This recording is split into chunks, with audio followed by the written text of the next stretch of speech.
You hear me? Yes. Can you hear me? Yes, I can definitely hear you, and it's kind of loud in your background, just to let you know. Yes. I'm sorry. I'm sorry. So I believe that there is evidence for God. All right, that's all good and well, but can you get to a quieter area so we can speak more properly? Yeah. Okay, so there's evidence for God because if you pray every night, your prayers will be answered. Okay, I need you to do this for me.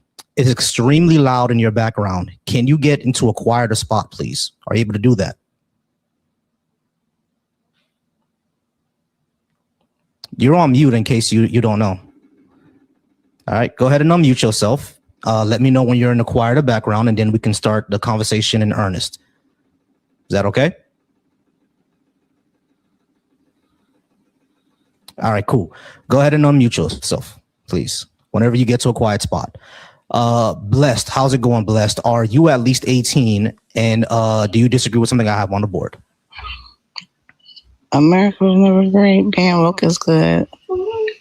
Right. Do you disagree with any of those? There's no good evidence for a God.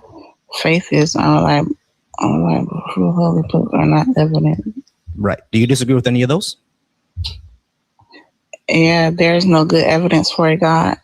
Okay, cool. Yeah, I don't think there's any good evidence for a God. Can you provide any good evidence for a God?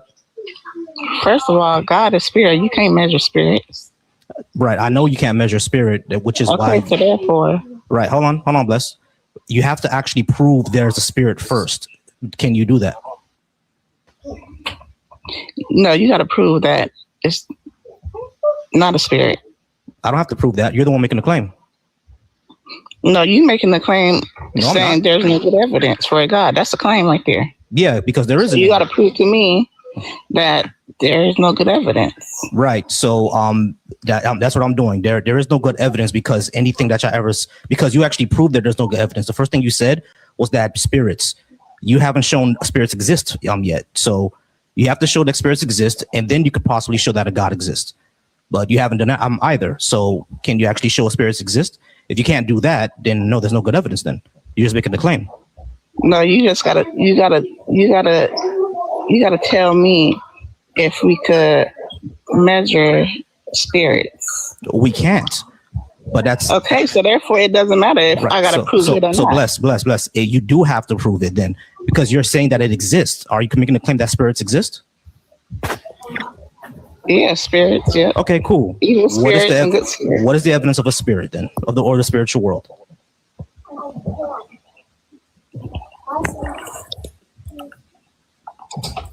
Hold on. Sure. All right, guys. I appreciate everybody being here. I appreciate all the guests that we have already. Peter, Bella, and Jay. I will get to you next. Just give me a few minutes to speak with Blessed. All right, what you asking me? All right, what I asked you for is, can you show that spirits actually exist? All right, hold on.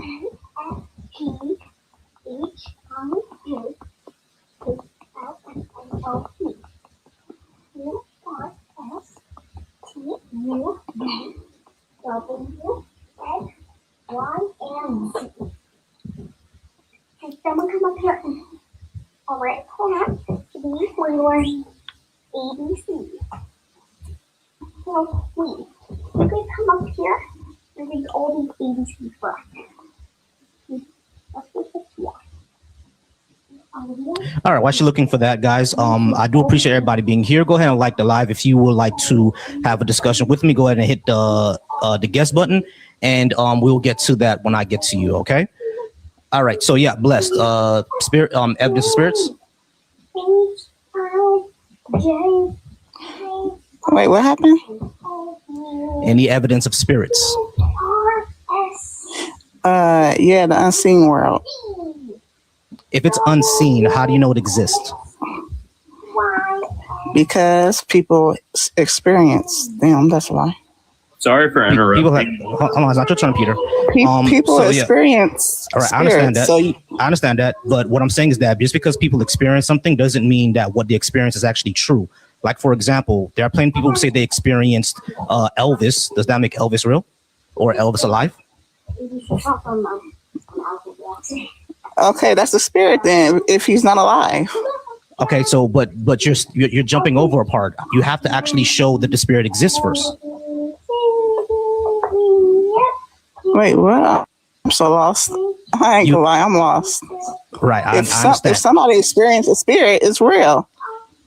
No, that doesn't make it true. There are people who experience aliens. There are people who experience Bigfoot. That doesn't make them real. I never seen nobody that said they experienced Bigfoot or aliens. What the heck? Yeah, there are plenty of people who say they've experienced Bigfoot and aliens. That doesn't make them true, right?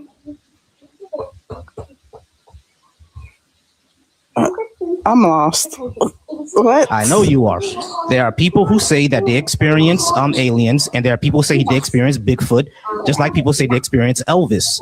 That doesn't make it true that they actually experience an alien or Elvis or Bigfoot.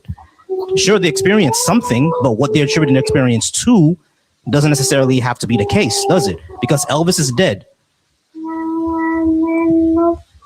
And when I say they experience, when I say they claim to experience spirit, Elvis, not the person. I'm talking about the spirits, not the person. You have to show a spirit exists first. You just can't say someone experienced something, therefore it's true.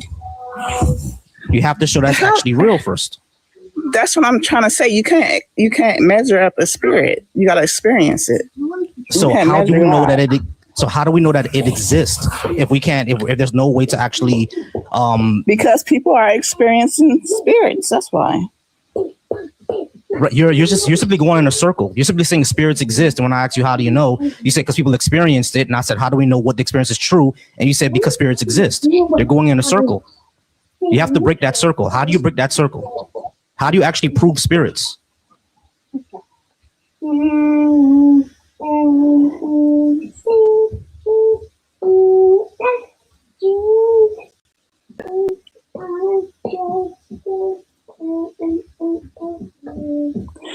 Like I said, people experience it. That make it true to me.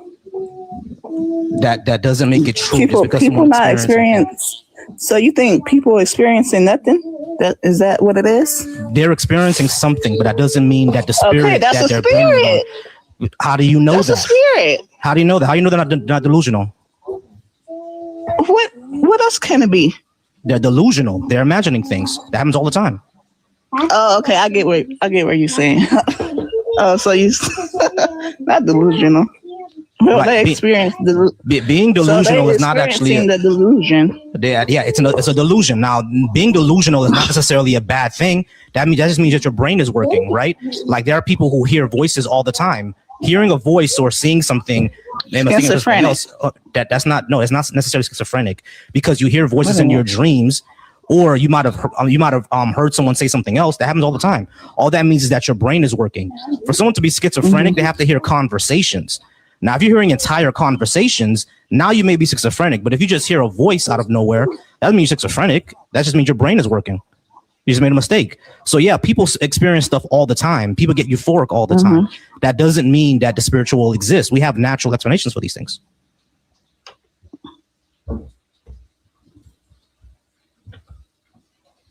Okay, that still don't prove that there's no good evidence for a God. It does because if we have natural explanations for these things, then simply blaming it on God is not really good explanation or evidence. Why is he doing that, baby? Don't do that no more. Okay. And someone else get a turn. She's like not even.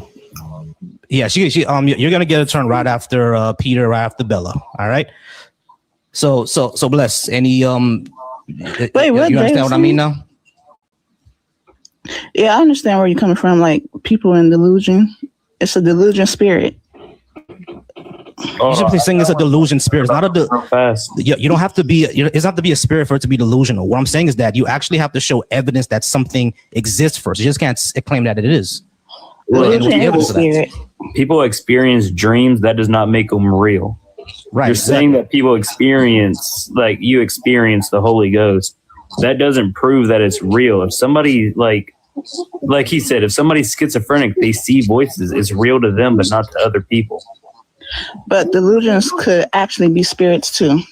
So how do you show that's true? How do you prove that? Can I say one thing really quick? Yeah. Yeah, I'm sorry. Give me a second. Let me just finish off with Blessed. Blessed, do you have anything else? Because we kind of do have to move on at this point. Oh, you kicking me out? I'm not kicking you out. It's just that it doesn't seem to be getting anywhere. Because you just keep saying that it's a spirit, and when I ask you how do we know that, you just keep saying, oh, it's a spirit. How do you know that? What's the proof of it? You're going in circles. Yeah, you're going in circles. What's the proof? What's the evidence? Or do you go? Jay You needs to be quiet. Jay needs to be quiet.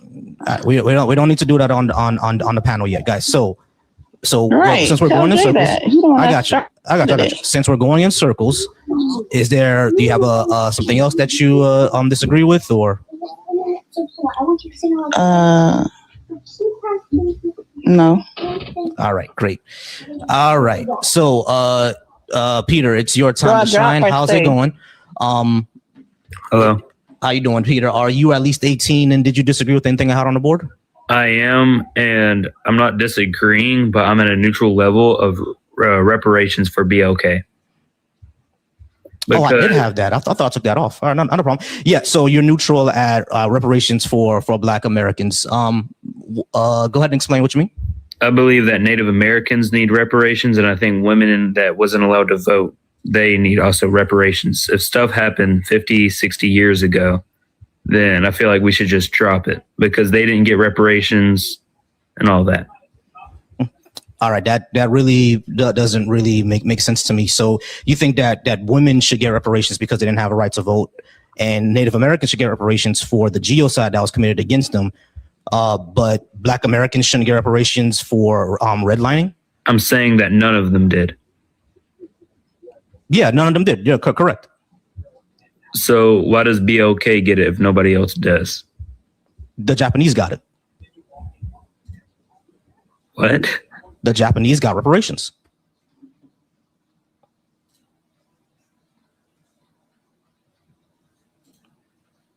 Not sure you got a call or you're Googling it right now, but what I said is correct. The Japanese got reparations.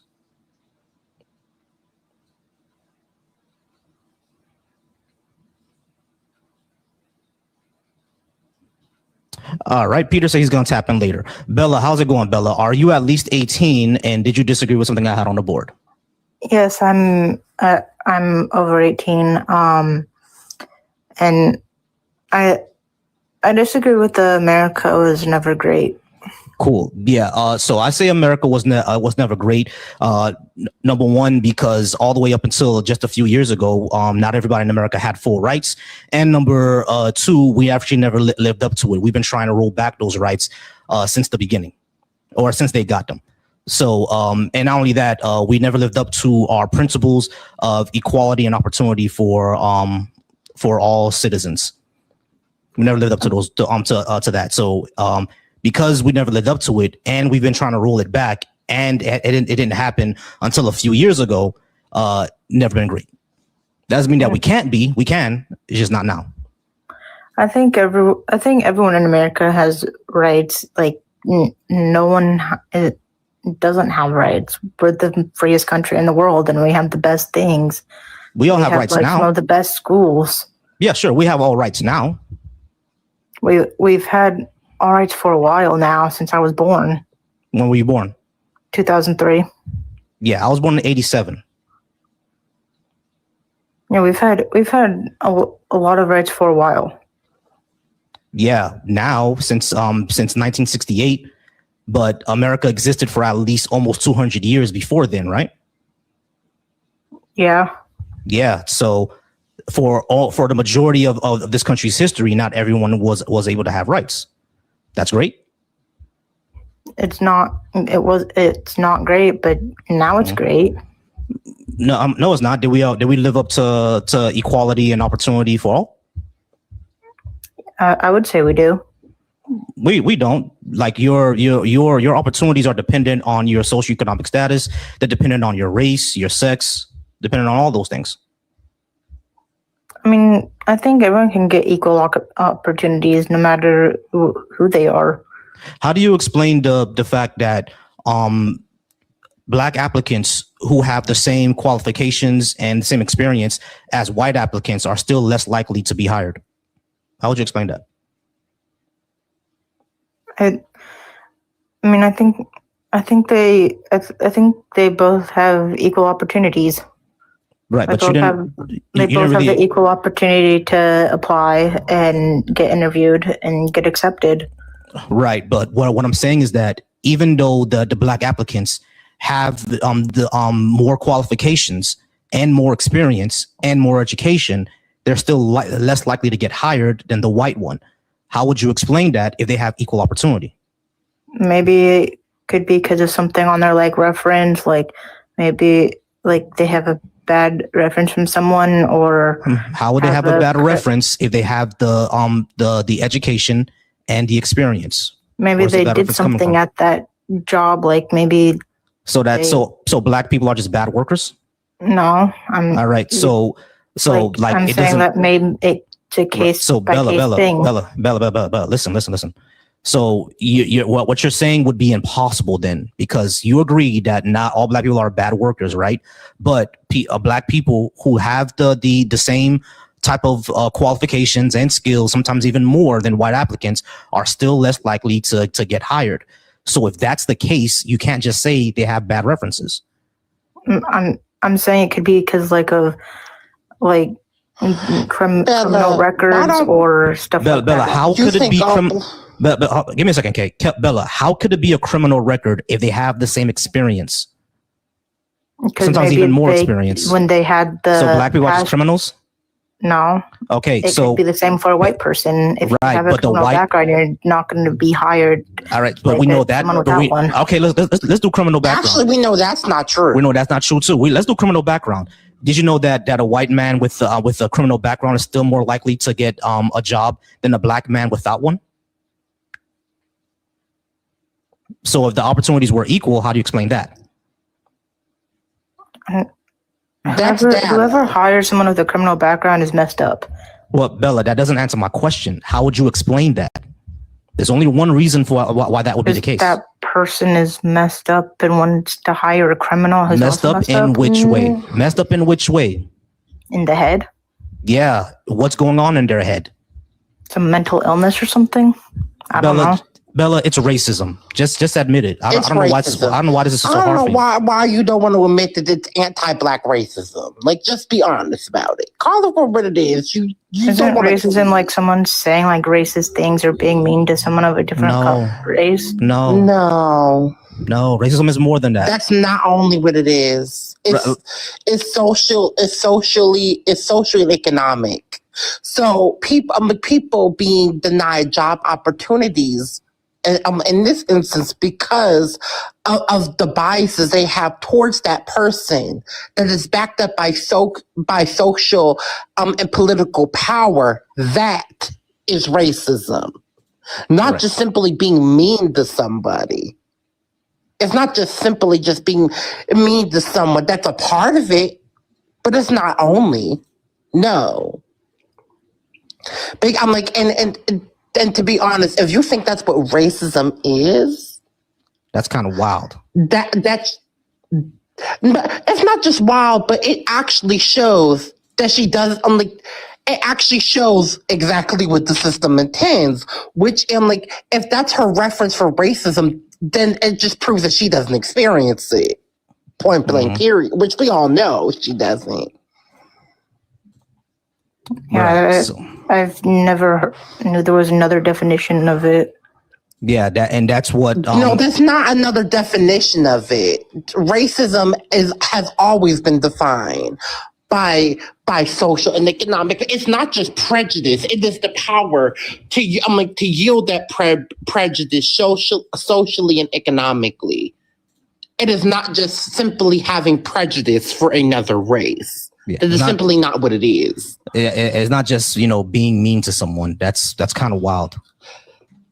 It's not just being mean or nasty to someone, because people can be mean and nasty to some people for a variety of different reasons that are not even racially related. If I'm a black woman, if I'm being mean to, by that definition, if I'm being mean to Vosi, that would be racism, but we're both black. Yeah. So I can't be racist to Vosi. Right. See how that doesn't make sense? Now, I could be anti-Black towards Volsi, but that is very different than just plain flat-out racism. I never knew that's what racism was. I've never been taught that. I've been taught the other thing. Yeah, no, that's why you don't know exactly what I'm talking about.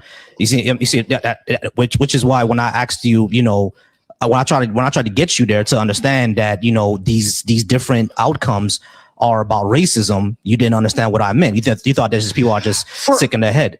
But I was just wondering. Yeah, I just want to. I'm going to expand upon that. Gotcha. And I just wanted to add, Bella, the fact that when I brought up that, you know, a Black person with more experience and more education is still less likely to get the job than a white person without that. One of your reasons was criminal background. And then when I asked you, are Black people just criminals? You admitted no, but you still assume criminal background, even though that wouldn't be the case here. That also feeds into racism. That assumption that assumption also leads into racism.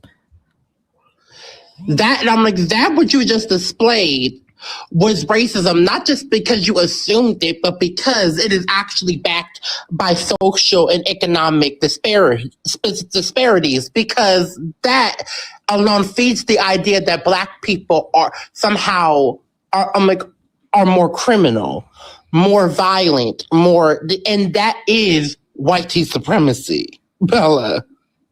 I would say it would go both ways. Like if a white person has a criminal background, it doesn't go both ways. Love. It doesn't go back. No, it doesn't go both ways.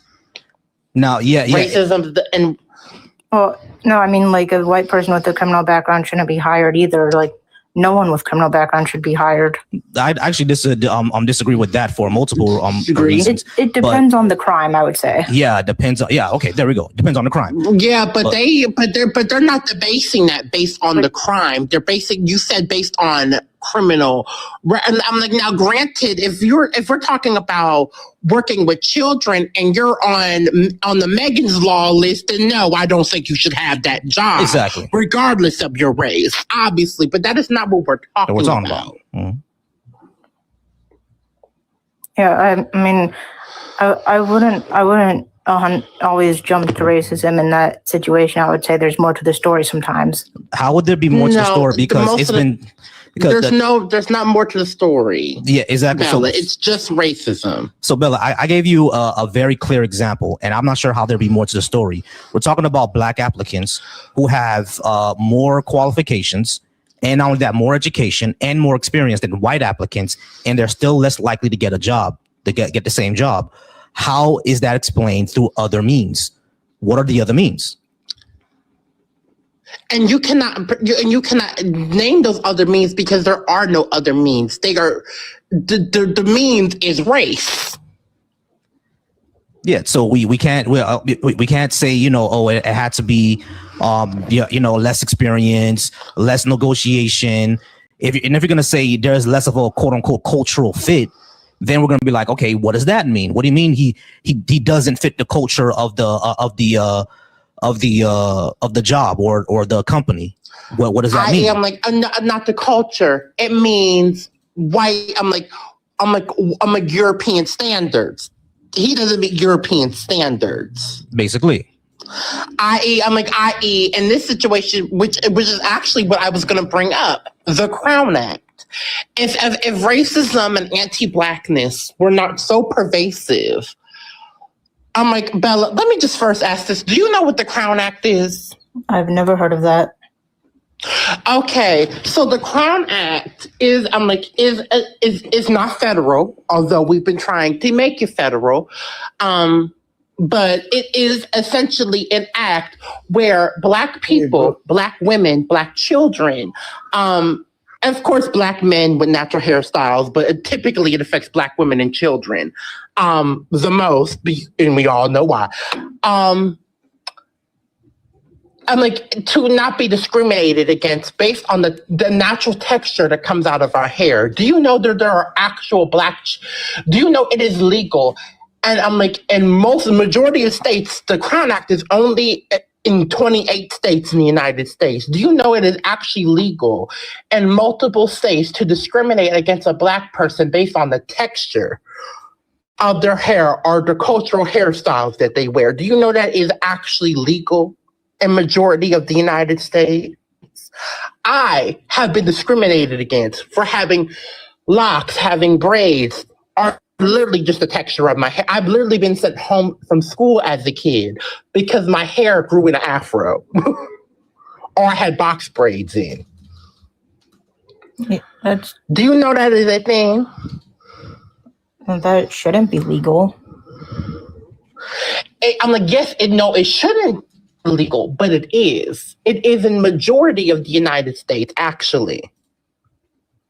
That's So terrible. people, so not only are there situations like with Vosie's playing where white and black applicants, with black applicants with more experience, etc., are not as likely to get certain employment opportunities as white applicants. We can also be discriminated against simply because of our racial characteristics, such as the texture of our hair, and it is legal. It's legal. It is legal. So you see the problems with all that, right, Bella? Yeah, there should be laws against that. Yeah. We are trying to make things federal, like that's how Kay said. But these are all things that actually do happen in our society. But one of the issues is that you are only taught that racism is just being mean to other people. Racism is not just that; it's also a whole system. Like, for example, you know about Jim Crow, right? No, I don't. There is no way you were born in 2003 and you don't know what Jim Crow is. No way. I'm like, Bella, she was born in 2003. Bella, let me ask Bella this. Bella, where did you go to school? I went to Which state? I went to a private school for kids with learning differences. Okay, and they didn't teach you what Jim Crow was? They didn't teach you what Jim Crow was? They didn't teach you what the civil rights movement was? Who Martin Luther King was? I mean, I've heard about the civil rights movement, like Martin Luther King. Well, there's a reason with the Jim Crow. Okay, so the civil rights movement was a thing because of a time in a period in America called Jim Crow. And essentially the Jim Crow period started about, I believe, the 1870s up until the 1960s. So it was a time in U.S. history where black and whites were segregated not only in schools, but the employment opportunities that you can get were based off your race. There was also a thing as well. I'm like, black people were I can't say it on. I'm trying to use TikTok friendly language, but I think strange fruited. So, strange fruited from trees. I can't say the word on TikTok, Bella, but yes. And it was a time where whites could terrorize. I don't know if I can say that. I'm sorry.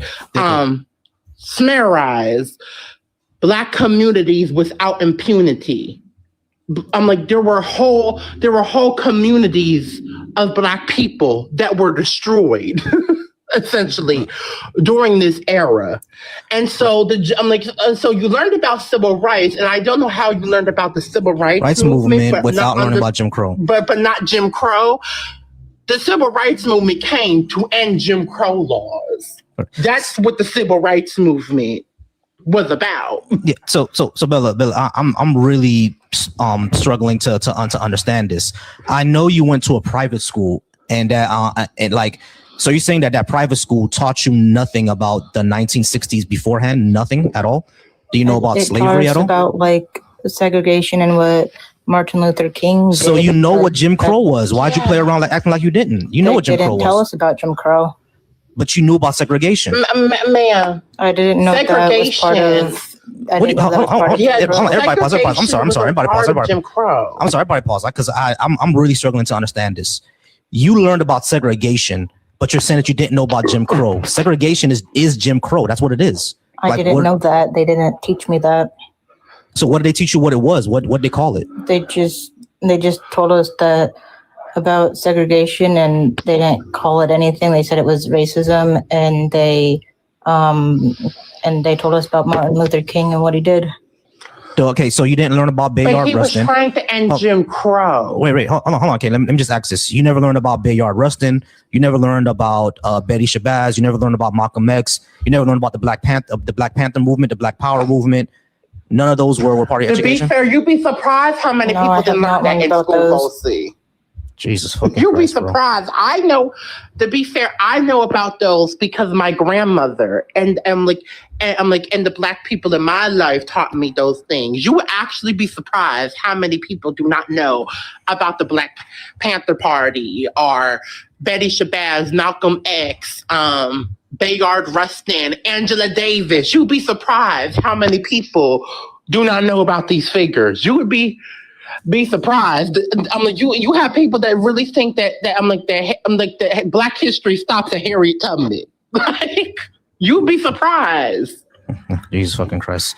Yeah. I guess I shouldn't be. Jim Crow was a person. No, baby. Jim Crow was a law. Was a series of law. Actually, hold on. Let me get my tablet real quick. Yeah, it was a series of laws named after a person. Named after a person. Yeah. I actually didn't know it was named after a person, but but I do know its name. And essentially, this affected all Black people.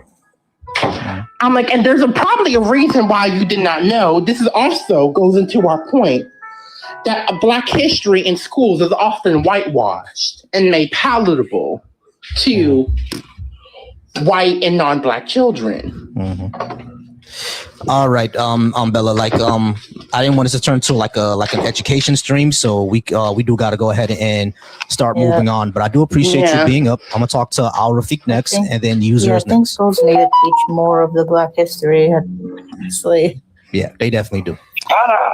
All right, Bella. I appreciate you being up. All right, no problem. All right, give me 1 second, Al Rafiq. User, are you still there, user? Yes. All right. You are you about over 18 and did you disagree with something I had on the board? Yes. Okay, cool. You know, for me real quick, I got to talk to Al Rafiq. Rafiq, how's it going? Rafiq, are you at least 18 and did you disagree with something I had on the board? Yeah, I'm over 18, and yeah, I disagree with the fourth bullet point. There's no evidence for a God.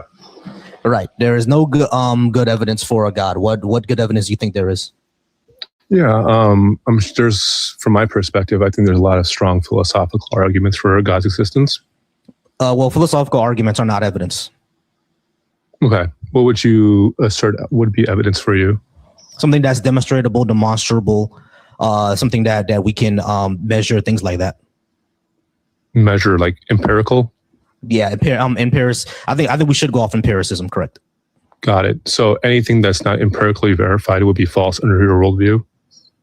Not necessarily, but we do need to show, because I'm pretty sure if we go down the gamut of things, there's some things that we can't show empirically, right? Like me not being a brain in a vat, I can't show that empirically.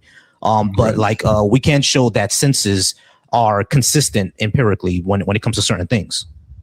Excuse me, I just wanted to say something really quick, please. Oh, I recognize this voice. Nah, you're okay, user. What? You're okay. I recognize your voice. You've been here plenty of times trolling. What? So, but go ahead, Alfred. I'm like, Volsey. Mm-hmm. Can you put me on the big screen just real quick? Because I want us to be able to define things as we go along. Sure. So, y'all, for those of y'all who don't understand, this is Jim Crow. Okay, so Jim Crow refers to state and local laws that enforce racial segregation in the southern United States from the 1870s, which I said it was not the 1930s, 40s. No, it was the 1870s. So post-emancipation into the mid-1960s. These were based on the doctrine of white supremacy and systematically denying African Americans equal rights and opportunities. The term Jim Crow originated from the popular 1828 minstrel show, and if you don't know what a minstrel show is, it's very problematic. A routine created by a white actor named Thomas D. Rice, who performed in blackface makeup a stereotypical dim-witted African-American character. The character name became derogatory term for Black people and eventually was shorthanded to an entire system of racial hierarchy and legal oppression followed by the Reconstruction era. Jim Crow laws were enforced to strip Black Americans of political and economic gains that they made during the Reconstruction and establish a system of white dominance. The legal foundation of the system was in the Supreme Court's decision, 1896 decision, and Plessy versus Ferguson. Now, let me talk about Plessy versus Ferguson for a second. So, in the United States, there was a thing called the one-drop rule, okay? And what Plessy Ferguson versus did was establish this as a legal racial classification within the earliest 20th century. So Plessy Ferguson, for those of you who do not know your history, Plessy versus Ferguson, the Ferguson case, Homer Plessy was a man who was only 1/8 Black in terms of ancestry. So he was predominantly European. And because of the laws of segregation during this time, Plessy was designated the racial designation, which means that he had to use the colored water fountains. And this became a case because he wanted to go on a train that was predominantly white. And because Homer Plessy was 1/8 Black, meaning that his great grandparent was Black. He was deemed Black by United States law. Okay, and so he could not use white-only facilities. So this is what cemented the one-drop rule as a racial classification legally, as well as cemented the Jim Crow era. And Plessy versus Ferguson, which was separate but equal, was what the Supreme Court deemed it. Mm-hmm. Okay? Right. So yes, that's a little history lesson. That is what Jim Crow is. Right. So yeah, so in case anybody didn't know, because it's kind of wild that folks don't learn what Jim Crow is. All right, let's continue with our Fik. He said he had to go. That sucks. But y'all keep liking the live. Let's go ahead and try to get more people in here. I did have some people before, but I'm not sure what happened to them. They all just kind of started dropping like flies. You know what I mean? Yeah, they always have to go. But that's all good. Ari Fik, you still there? Or did he leave already? Sorry about that. I had to leave for a second. All right, can you hear me? Yeah, I can hear you. All right. So Rafik, when I talk about evidence, I'm like, yeah, something that's demonstrable, right? Something that we can show to be the case. When it comes to philosophical arguments, you can make a philosophical argument for just about anything. You can make a philosophical argument that there's a blue dragon in the middle of Neptune. Doesn't really show that's the case, right?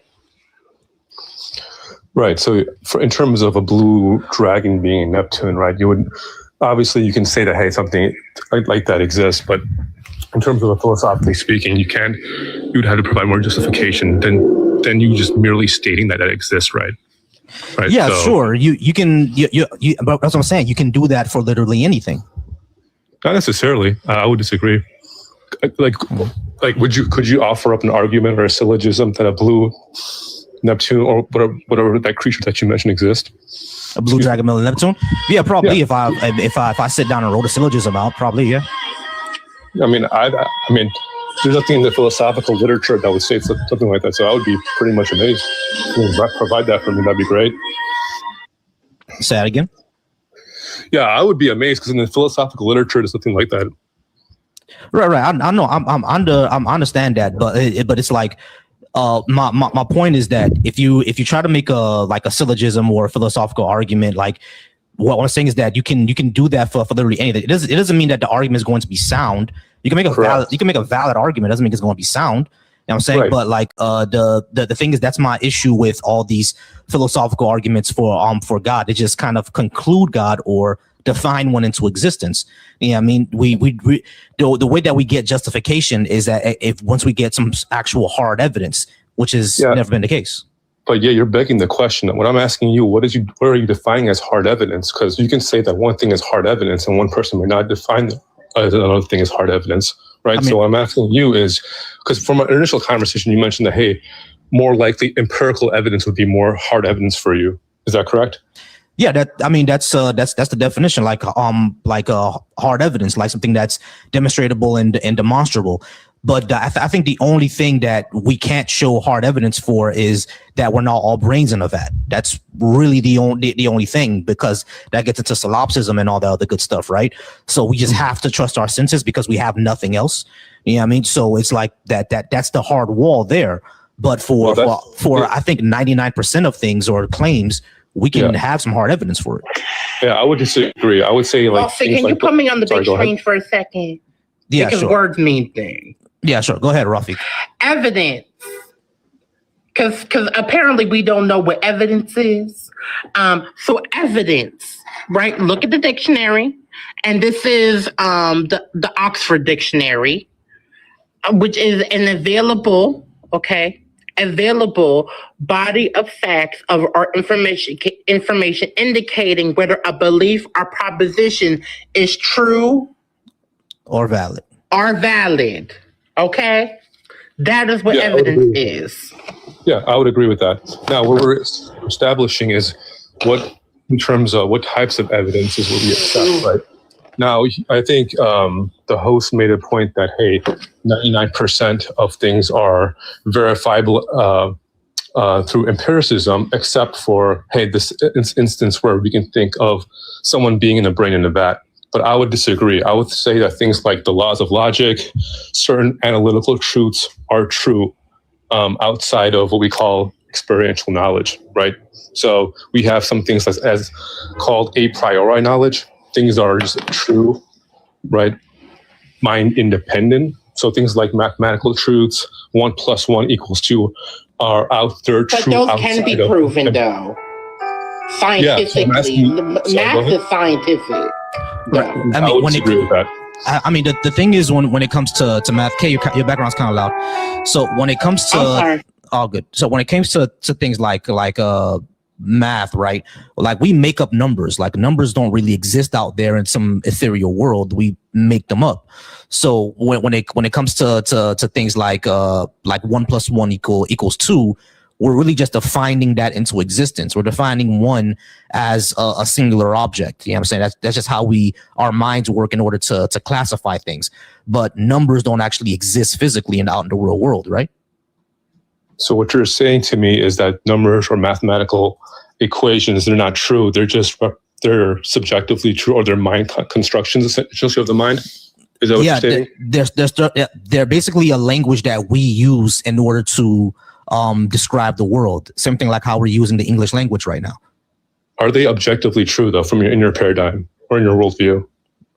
Like math? Yes. Are mathematics objectively true? Yeah, because because we have really no other way to describe how the world works. So right. So I would agree with you. So therefore, they're not really constructions. They're mind independent. They're tools that we use to represent things of the world. But it's not like we create them, right? We invent math. Like the best example of this is calculus. Calculus was literally invented. It was discovered, right? Well, these theorems are naturally discovered. What I'm saying to you is analytical truths like math or the laws of logic. These aren't just the constructions that we come up with. These actually exist. And to ground these laws of logic or these mathematical laws, right, you would need a justification for them.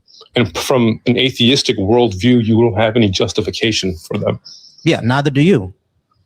Well, that's not true at all, right? So certain objectives. Here's the thing, because you claim something that I don't really accept, because you said that these things exist somewhere. So how can you hand me the number one? Right, they're abstract truths, so they're not tangible. Right, abstract things don't exist. Okay, so you're stating to me as mathematical truths or the laws of logic don't exist, right?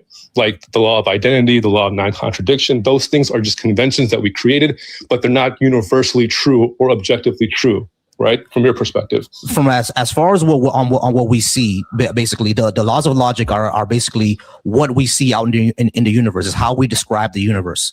Yeah, I mean, that's what they are. But there's no document somewhere in some dimension that says these are the laws of logic. We'll just explain what we see in the universe. Right, but I'm saying to you is those laws of logic are what we call first philosophy, right? Those are things that are first order. They come before any type of empirical data is undertaken, right? So, for example, when we do science experimentation, right, we use philosophical undergirdings. We use these laws of logic to run these experiments. Otherwise, they would be incoherent to begin with. We need to have a system of laws in order to interpret data or information. Right. If you don't have those, all it is basically how the universe works from as far as what we can see. That's right. That's just it. That's not all. Wait. Right. But what you're saying is like you're putting the laws of logic into some sort of like physical or metaphysical framework that just exists out there somewhere when they're just like how we describe the universe. The laws of logic are not some sort of like thing you can see under a microscope, right? Right. So from your worldview, you can't justify them because you believe that all all truths need to be verified empirically. And what I'm saying to you is the laws of logic is verified empirically. Things don't contradict each other. Things either exist or they don't exist. There's no way to experimentally show something exists and doesn't exist at the same time. There's no way to show that. Right. It's unfalsifiable. That's what I'm going to try and get at. It's not empirically verified because it's an unfalsifiable proposition. It's an axiom. Yeah, I know they're axiomatic, but you can verify that, right? You can't there's no way to show something exists and doesn't exist at the same time. Right, because they're right. I agree with you, host. It's because it's axiomatically defined, right? It's regardless of what happens in the outside world, we accept them the way to be the case because those are what we call objective truths that we need to utilize to navigate or interpret data in the real world, right?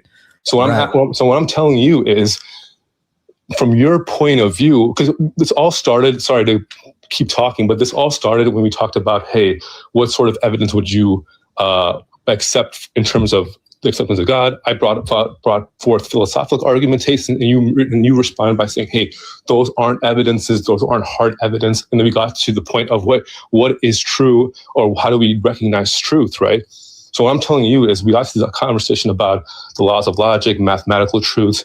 From your paradigm, you can assert that, hey, we use these things as constructions, but at the end of the day, they're objectively true, and they need a grounding outside of physical processes. Why? Because otherwise you don't have anything to ground them. So these are what we call first philosophies, meaning there are things that when you say ground them, what does that mean?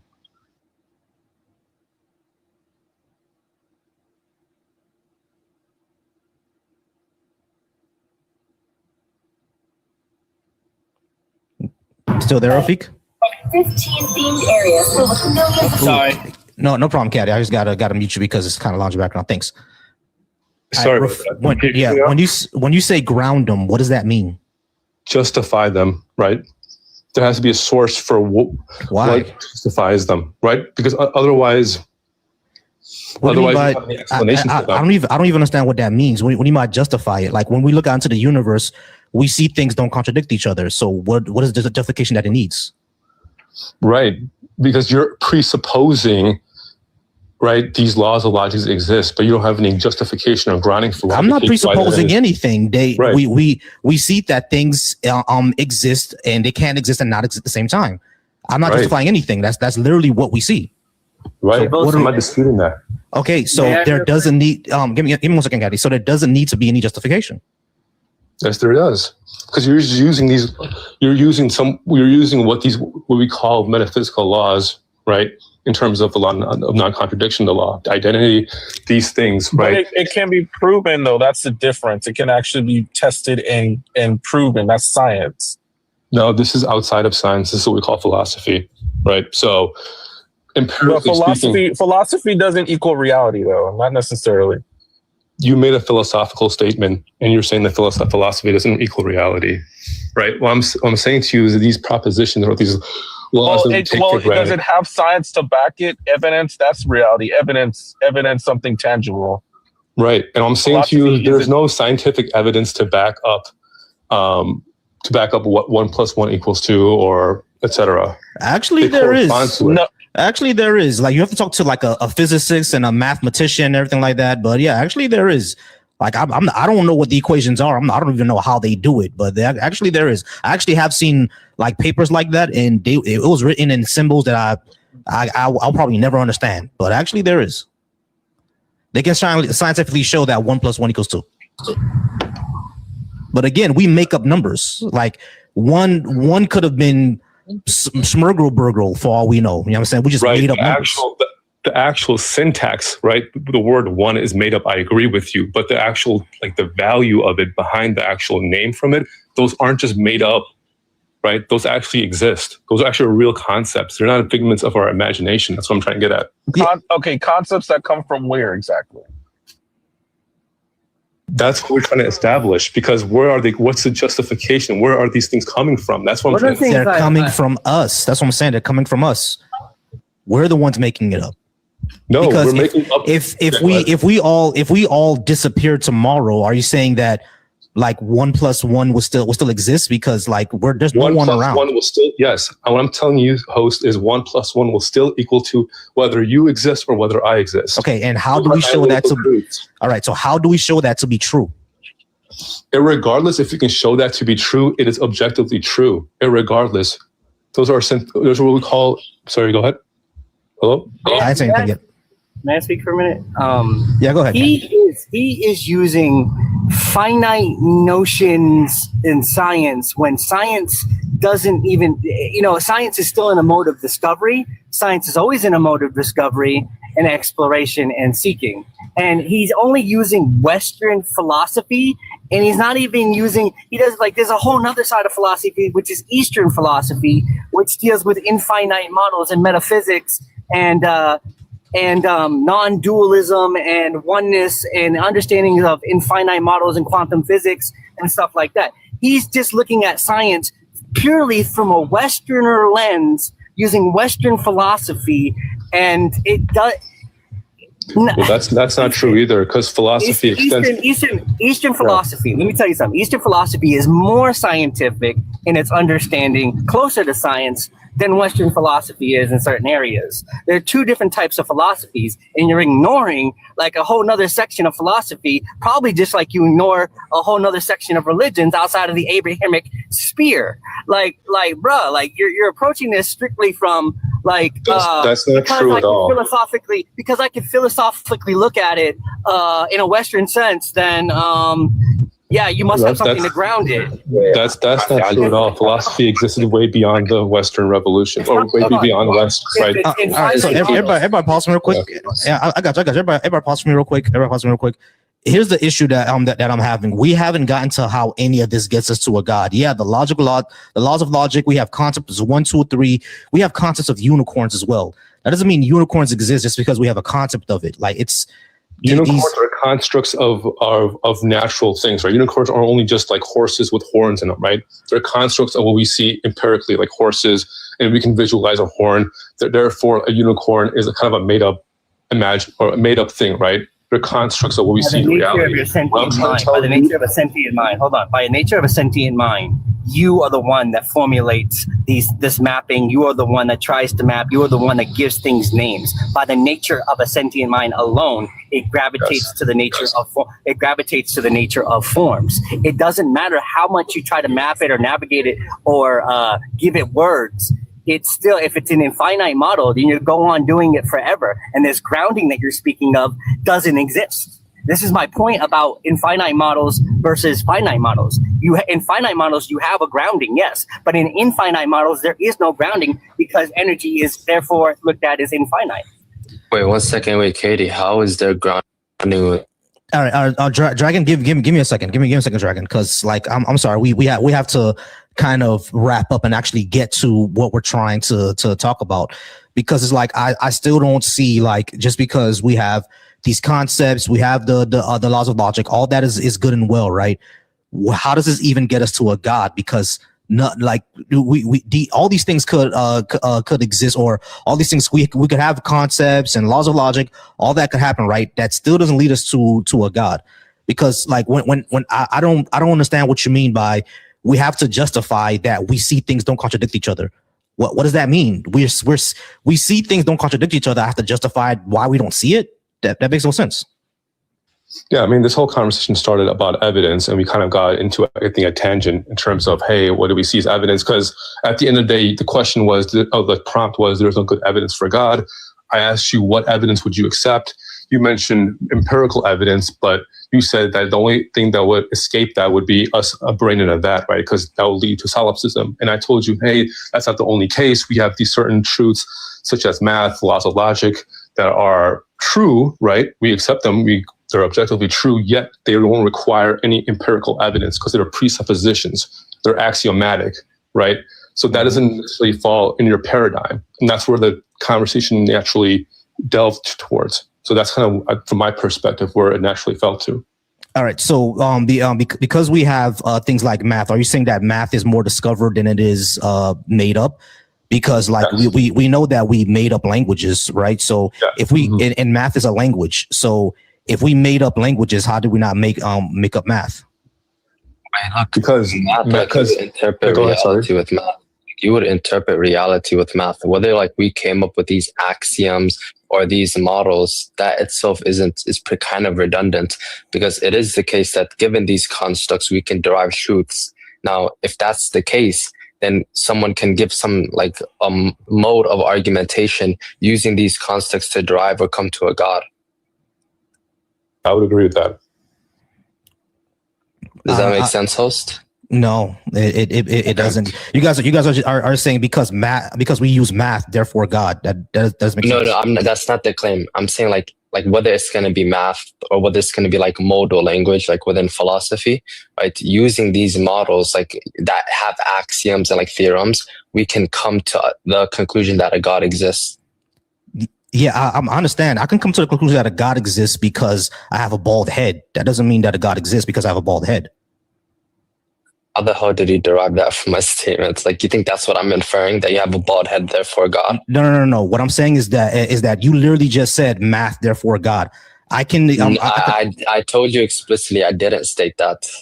All right, but okay. So then when I asked you say it again, you literally repeated that. So what are we? No, what are we saying can you reiterate my claim if you understood? You said because we have these axiomatic models and things like modal language, you can therefore come to the conclusion that that a God exists. We can use these things, right, to come. And it's not just that due to the fact that these things exist, right, that therefore God. No, these you can use those concepts. Got you. Yeah, you can use those concepts in order to conclude a God. I agree. You can use those concepts. Right. You can use those concepts in order to conclude it, just like I can use this cup of coffee on my desk to conclude it. Okay, wait 1 second. Yeah. Firstly, when we speak about like modal language or deductive reasoning, like this is what I'm saying. None of this matters. I don't care about modal language. How do we show a God exists? Wait, we can't get off the ground, like in the case that you don't even. We can get off the ground. We don't usually use modal language. What is the evidence that a God exists? I never claimed that we just. I got you. Like, firstly, like, what is the evidence? Stop. Pause. What is the evidence that a God exists? If we don't have any evidence, we can use philosophy and all that to make an argument for any God that we want. Like Zeus, like Oldumare, all that good stuff. It's not true at all. Okay, wait. Yeah, sure, you can. So what? Right. It doesn't show that a God exists then, because we can use any argument for any type of gods or any type of devils or spirits or anything like that. So what do we do from there? And people can give arguments, right, that the earth right, is exactly. Flat, so dragon. So what do we? Right. So what do we do from there? Like this is. I don't know why you keep interrupting me. Look, what I'm telling you is that arguments can be constructed to motivate any other view, right? It's a multiplicity of models, but the point of argument is going to be, right, whether the argument is going to be sound. Now, I'm like, if we can't get off the ground in terms of like you understand these concepts or how to even derive argumentations for the existence of God, I'm not sure if this discussion is really going to go anywhere. But since you're asking like for evidence of God, what is evidence for you? I explained this since the beginning. Something that's demonstrable, measurable, something that we can actually have a fact in and we can actually use. You know what I'm saying? Like if we don't have that, the only thing that is going to escape that, like I said before, is trying to show that we're not brains in a vat. That's okay, what I think that's going to escape that. What do you mean by something that is like measurable? like tangible, physical? Like, is that what you're like expecting? So like God to like be put under some like scope so we can like assess it to see whether it exists or not? Yeah, something like that. Or as a matter of fact, if God is, hold on, wait. As a matter of fact, if God is all knowing and all powerful, he could just go ahead and write his name on the moon, and then there we go. Oh, firstly, that's trivial. But if like you're only the thing, if what the evidence of God for you is just going to be, we bring God and then like under some scope, like we assess him. Obviously, that type of evidence cannot be provided. Why not?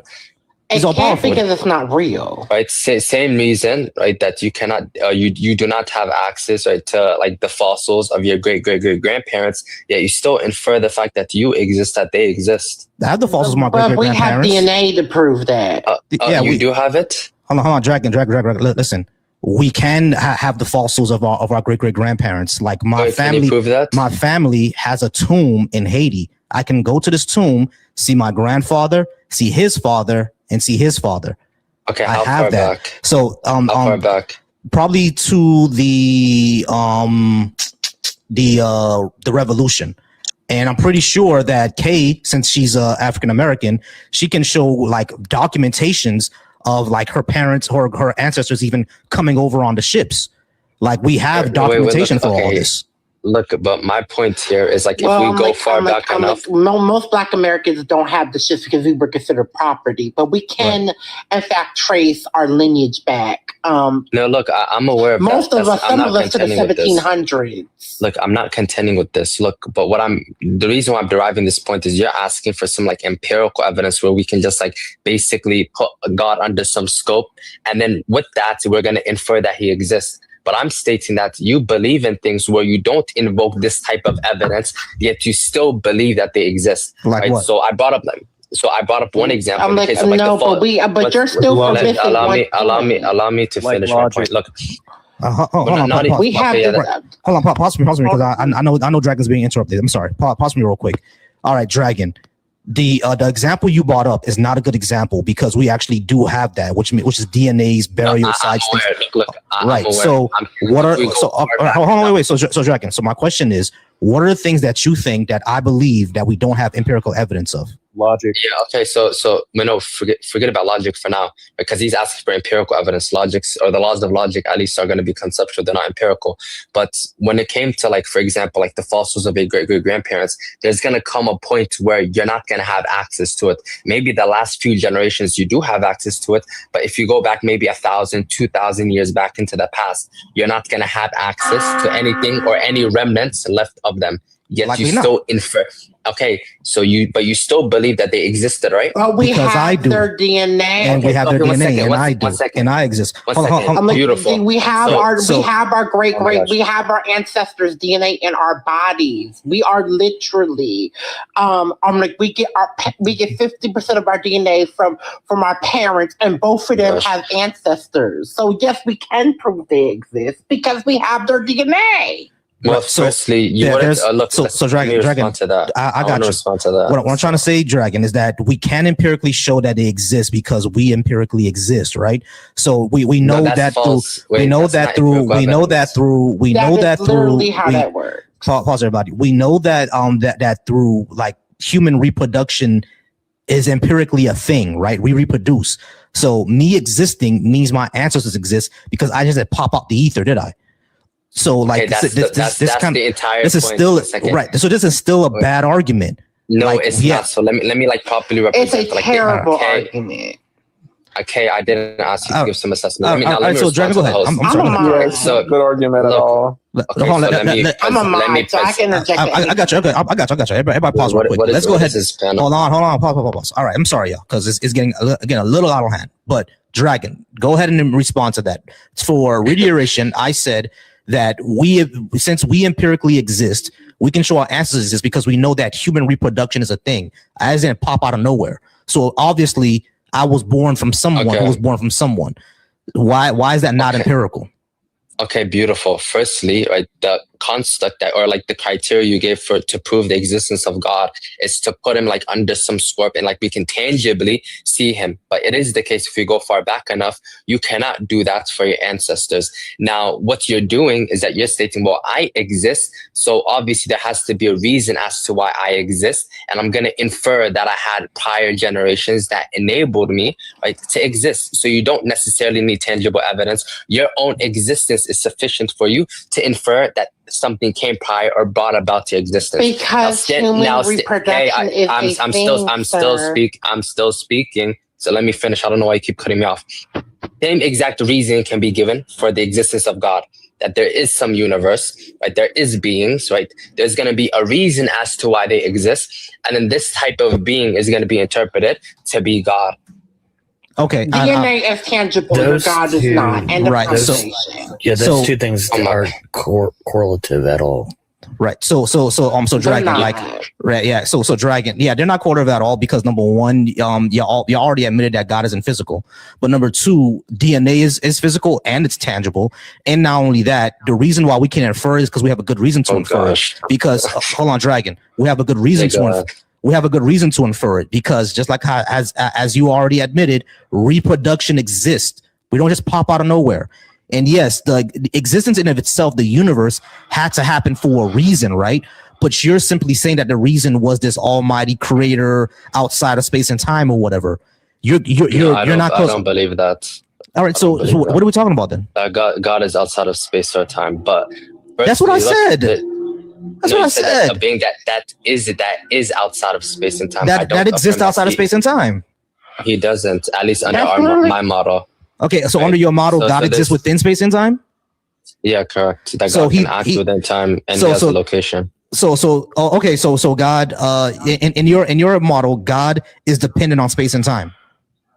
I don't know how that follows at all. What do you mean dependence? You said that he exists within space and time. You said that he. All it means. Dragon. Stop. You asked me what I meant. I'm saying what I meant. We all depend on space and time. I take up space. I take up time. So if God acts within space and time, he's dependent on space and time as well, just like I am. No, I don't agree. Firstly, dependency, right, is going to be something that's trivial to like tense propositions. But when it comes to time itself, all that suffices for you to be in time is that you can act or do successive actions. Because time is just merely going to be the measurement of change. Now, dependence, right? I'm not sure what type of dependence, since there's many different accounts of dependence within the literature. I think you understand exactly what I meant by dependence. No, I take up space. Not this uninformative. I told you. I take up space. I take up time. There's no way that I can act without space. What does it mean to take? Bro, I'm explaining it. Space and time are one thing. You understand that, right? No, I don't hold to that model. But then you're not being scientific then. Because according to relativity, space-time is one thing, because the farther away that we get away from gravity, the slower our clock moves. You understand that, right? Like clocks in space move slower than oh my gosh. Slower or faster, I'm not sure. But you know, time dilation is a thing, right? You know about time dilation. I'm aware of this. Okay, so if you're aware of time dilation, hold on, stop. If you're aware of time dilation, then you know that space and time are one thing.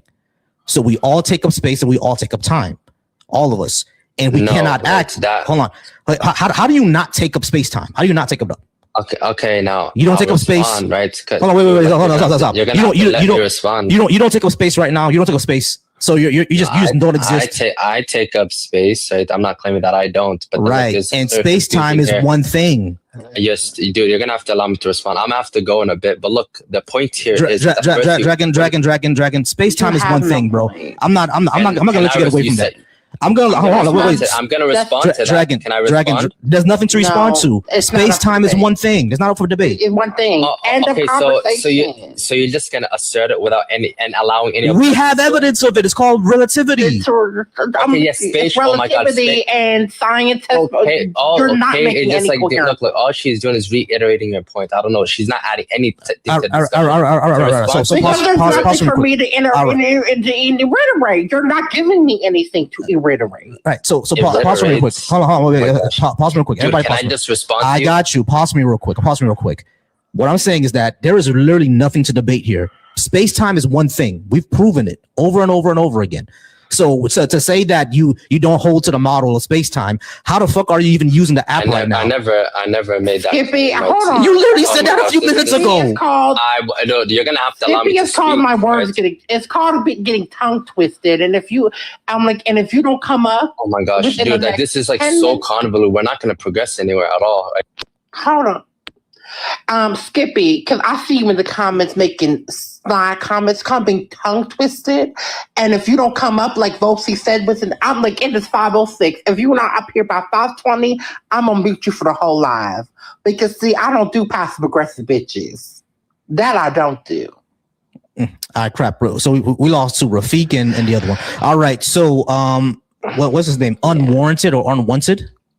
I'm like he was trying to debate things that are undebatable, like time is like that was how are you going to equate having how are you going to equate having ancestors to God? It makes no sense at all. Yeah, I was coming up here because like I had a family member who traced our lineage all the way back to the medieval times. Like what? Yeah, exactly. This is crazy. Now, well, anyway, here's the thing. I didn't know about the tomb of your family in Haiti, though. That's interesting. Yeah. It's my grandfather's tomb is there, and we have my grandfather and my great grandfather there. I think it goes back to the. Are you gonna be buried there when you're about to go back to Haiti? Is that gonna happen? We'll see. That's if things get better because it's hard to bring bodies over there. Like my grandmother is buried here because it was difficult to get her over there. You know what I mean? So like it's going to depend. But give me 1 second. I have Unwanted on the stage, and Frank, I'm gonna get to you next. Unwanted, how's it going? Unwanted, are you at least 18? And did you disagree with something I had on the board? Yeah, I'm 20, and I would say I disagree with the force prompt. Okay, gotcha. Pause me real quick. Frank, how you doing, Frank? Are you over 18? And did you disagree with something I had on the board? I am, yeah, and I just pretty much have a question about number 3. Sure. Actually, I'm gonna get to you next. Give me 1 second about when you get that. All right, and who's that last one? It says TC. Oh, yeah, I guess he didn't want to come up. Where did he go? Right. I didn't do nothing that time. No, it's all good. Some people make a mistake. They add themselves and they drop. All right, so Unwanted. By the way, TC, if you want to come back up, you can. Like there ain't no issue. Yeah, you can come back up, TC, when you want. And Briz NYC, whenever you get time and you're in a place where you can go ahead and come up, go ahead and come up. All right. So Unwanted, you said the fourth one, no good evidence for a God. Is that right? Yes, sir. All right, cool. Yeah, we don't think that there's any good evidence for a God, and we define evidence as, basically what the Oxford Dictionary said, a body, a piece of fact or information that shows that a proposition is true. So something that's demonstrable, demonstrable, repeatable, things like that. Do we have anything like that for a God, or is it just philosophical arguments? Mainly philosophical. Right. So the reason why I don't take philosophical arguments as any good reason is because I can make a philosophical argument that Papa Legba exists or Olodumare. You're probably not going to believe that, are you? Are any of the African spirituality gods? I would go as far as to say that philosophical arguments, what they can do is they can give you the a logical and sound idea that or concept that the God exists, but it's not going to get you into factually evident that the God exists. Right. That's what I would say on Wanted. That's why, like, when it comes to philosophical arguments, I'm always like, you can argue your way for anything. I could probably come up with the syllogisms for pink dragons in the middle of Pluto, but that doesn't mean that you're going to believe it, right? If it was logically, I guess, coherent and non-contradicting, I would say so. Yeah. Okay, sure. Let's go something for logical, coherent. So you got a friendly in the comments saying hey to you. Hey, what's going on? How's it going? All right, y'all. And I did reset the gift goal. I don't know if you saw that yet, guys. I did reset the gift goal. So if you would like to gift me, see that. And if you would like to be a super fan, You can go ahead and be a super fan as well. For some reason, TikTok raised the prices, so it's now $9.99. It's not my fault though. That's because of TikTok. They want to make more money, so they did raise the prices. Let's see. TC Bay, you can come up whenever you like. And Frastman, you said that. Frastman, you said that America is the best country in the world. Go ahead and come on up, and we could talk about why America was never great. All right, so sorry about that. America first. Yo. Yeah, how's it going? All right, so sorry about that. Yeah, give me 1 second, America first. All right, so Unwanted, what I would say is that, yeah, we can make any logical argument for anything, right? Like, for example, premise 1, I'm a black man. Premise 2, that means that I descended from Africa. Premise 3, sub-Saharan African people were the first people on the planet. Premise 4, if they were the first people on the planet, that means that they had the first spirituality. Premise 5, if they had the first spirituality, that meant that they likely had the access to the spiritual world, or the original version of spiritual world. Premise 6, since they had access to the original premise of the spiritual world, then that makes their premise true. Premise 7, that means that Oldumare exists because he's the leader of that spiritual world. Do you believe in Oldumare now because I made a syllogism for it? No. Right. So that's why I said that these don't work. I didn't prove Oldumare. I just said that he existed because I'm a black guy. That's basically the conclusion. So you see how that's a problem there, right? Well, you're basically describing as if God is, I don't really define God as someone who is a contingent, physical, finite, empirical creature. Mm-hmm. I define God as a necessary, eternal, immaterial, metaphysical, ultimate being. I'm sorry. Okay, am I so the only are you one? gonna Or use does Unwanted tag? sound low? He does sound low. So Unwanted, you sound a little low. Sorry. And Hammy, I think he is giving tag. So if you're giving Unwanted, if you're giving the tag argument, all I could say is that what's necessary to exist is space time. So God is space time. So, wait, say that one more time. Well, you're kind of giving. I'm sorry, someone background is loud. That's the new person. I'm gonna mute you real quick. MD, I'm gonna mute you real quick because your background is loud. So Unwanted, basically your argument is that you're defining God as something that's necessary to exist. What's necessary to exist is space MD's time. just here to troll. Oh, okay, he's in here to troll. Okay, let me go and drop him. All right, thank you for being up here, MD. All right, so Unwanted, what's necessary to exist is space time. Are we gonna say that space time is now God?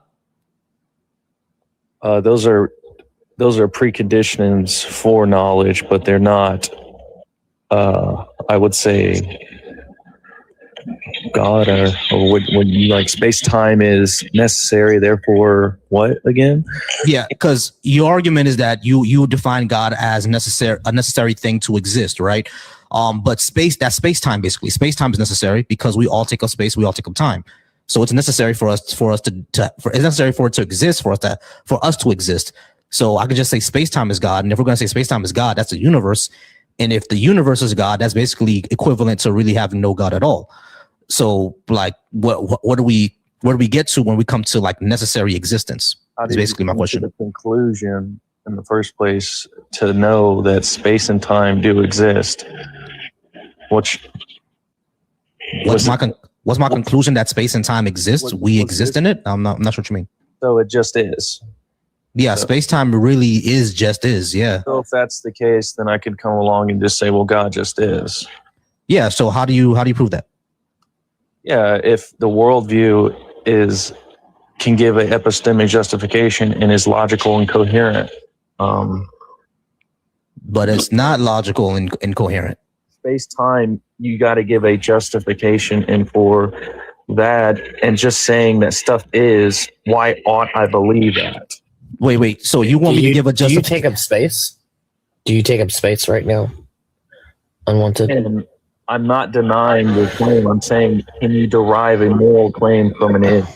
Why would you need to derive a moral claim from space-time existence? Just because something is, why ought I believe that? Wait, the thing what? is like, well, hold on. I'm sorry, Hammy. I'm sorry, Hammy. Because yeah, I'm no, really go ahead, we'll see. all good. I'm sorry, Hammy, but I'm really unclear about what he's asking here. You're asking us why should you believe that space time exists?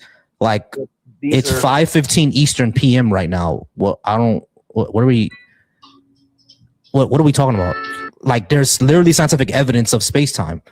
Like, relativity is a thing, right? You're literally using GPS right now to talk to me. You're using logic, which is like already presupposing that that words that you're saying have meaning. So you're using your logic, which you can't give an account for, to say that. Hold on. No, hold on. Because when we're talking about logic here, these are things that exist, like axiomatically, because of the fact, like I cannot, like, the law of identity is something that says that I am, like A is A, and like, so I don't understand, like, the laws of logic. What the laws of logic have to do with this here? Well, again, if you want to go with that argumentation, well, I can just say again that God is, and I don't have an epistemic. Yeah, no, but the problem is that whenever you're talking about God, we're talking about, like, what exactly does the laws of logic have to do with God? No, I'm just saying you're using logic itself to say that these things exist, which already are presupposing that your words that you're saying have meaning, right? No. Okay. So again, how can you prove that what you're saying has meaning, or that words have meaning? Don't you have to admit the presupposition? Words. Wait, hold on. Words have usages, not meaning. For starters, words have usages, not meanings, right? Because, like, the whole entire reason why, like, dictionaries get updated is because certain words will add a new meaning to it and things like, or add a new usage to it. So we just, like, words have usages. We're not, there's no intrinsic meaning to words. All words is just these sounds that come out of our mouths because we make sounds, right? Sure. Okay. So none of it, there's no intrinsic meaning to words. Yeah, we're literally right now just making sounds come out of our mouths. If that's the case, if there's no meaning to words, why are we even sitting up here debating since there's no meaning? Because, as I said, words have usages, and we've agreed on the certain usages. Why does that matter? It doesn't matter. Because it does matter. Well, it matters. No, just because something doesn't have an intrinsic meaning doesn't mean it doesn't matter. Like, you know that, right? Something is and not. That's basically what you're saying. No, I'm not. No, because the thing is like, words don't have meanings, but we agree on usages of the words, and we want to agree on those usages because we want to effectively communicate concepts to one another. Like, if, for instance, if Volsey and I wanted to have a conversation and I said, hey, look at this apple, but he doesn't agree on the usage of the word apple, because to him, apple is something else, then we're not going to have an effective communication here. We're just going to be arguing about the apple that's in my hand. I get that words have usage, but why does it matter that words have usage? Like, who cares? Because we need like to communicate. What are we talking about here, bro? Talking about. He's saying that basically, like, words. You're using words right now, and the reason we can understand you is because words have meaning, so we can effectively communicate with one another. That's literally what we're doing How can you right now. prove that words have meaning? We can prove words have meaning because you're using words. What the hell are we talking about, bro? What are we going with this? This is why I don't like the Phil Bros who come up here and want to run tag. I can't stand Phil Bros. This is insane. This is insanity. Like, you sound crazy, bro. Like, you're saying, why does it matter words have meaning when you're literally using words to communicate with us? What are we doing? What is this? Oh my gosh, you guys are saying that I agree with you guys, but you guys have no basis or no, like, justification in believing that. But again, we literally just justified it. You are using just saying that it is. That's not a justification. No. What do you even mean by that? What we need to have a justification for why words have meaning. Are you insane? Well, no, I'm just saying, like, bro. Hold on, let me ask you, bro. I agree that words have meaning. So unwanted. Let me ask you a serious question. This morning, did you go to your garden and dig up the mushrooms and swallow them a bit? Because this is insane, bro. What are we talking about here? I'm saying No, like, literally. we're presupposing that words have meaning for the possibility of knowledge because you can't empirically. No, we're not presupposing anything. No, we're not presupposing it. What we're doing, unwanted, we're not presupposing it. What we are doing is saying that because we want to have effective communication, we need to be able to communicate effectively with each other, correct? Am I right? Okay. In order to have effective communication, you need to be able to convey these ideas, correct? Okay, this is basically useless. So I disconnected him because ain't no fucking way, bro. ain't no way. I'm like, if there ain't no river high, if there ain't no mountain high enough, there definitely ain't no river low enough. I ain't got time for that foolishness. Yeah, bro. Ain't no river high enough, ain't no river low enough. Oh man, that's hilarious. All right, so yeah, America first. I'm gonna get to you next, but I wanted to talk to Frank first. Frank Sinatra, I think you said your name was. Frank, how's it going? Are you at least 18? Well, you told me you're at least 18, and you want to ask me about something on the board, correct? Yeah, I was going to ask you about the reparations. Sure. Yeah, Black Americans deserve that. Before we get into that, Frank, what is your favorite Frank Sinatra song? Summer Wind. All right, go ahead. Cool. All right, what did you want to know? Okay. What did you want to know about reparations? I remember you did say you had a question. Yeah, I wanted to know, do all Black Americans get reparations? Like, do you think that's how that should work? Yes. Well, yes, because all Black Americans in the United States are descendants of the transatlantic slave trade in the United States, and also went through Jim Crow, blacklining, redlining, and just all the systemic issues that have come with being. I'm not trying to have a whole history lesson. I just did that. Okay. No, I see where you're coming from, but what about someone that that just came here? Oh, you talking about they would not get reparation. Are you talking about a Black immigrant? No, I'm saying if they're like a legal citizen, like say their parents moved here in the 80s or something. Okay. No, they would not qualify. So you have to have direct lineage to slavery? To slavery, yeah. So Frank, this is what what we're saying. The way that we're defining Black American is not just with the census. We're defining it with the culture, like the ethnic group of people. Black Americans. An ethnic group. So for example, Volsi is a Haitian American. He descends from slavery that happened within the Caribbean, specifically in the country of Haiti. So he is not a Black American. I am a Black American. My lineage goes back to the slave trade, specifically within the state of Tennessee. I have great-grandparents and grandparents and great-great-great-great-parents who went through slavery, Jim Crow, Black codes, etc. I am a Black American. I'm like, although we're both the same race, we both have, within America, we are the same race because race is a legal and social classification. So we're the same race. Ethnically, only one of us is a Black American, and that would be me. Right. And I do want to answer something, right? Because Matzo Ball over in the Deconstruction Junction YouTube channel. What's up, Deconstruction Junction? That's me talking, by the way. But for Matzo Ball and the Deconstruction Junction YouTube, he asks, what if they move here post-slave trade? They would still be considered Black American. I'm not sure who would move here post-slave trade, probably did.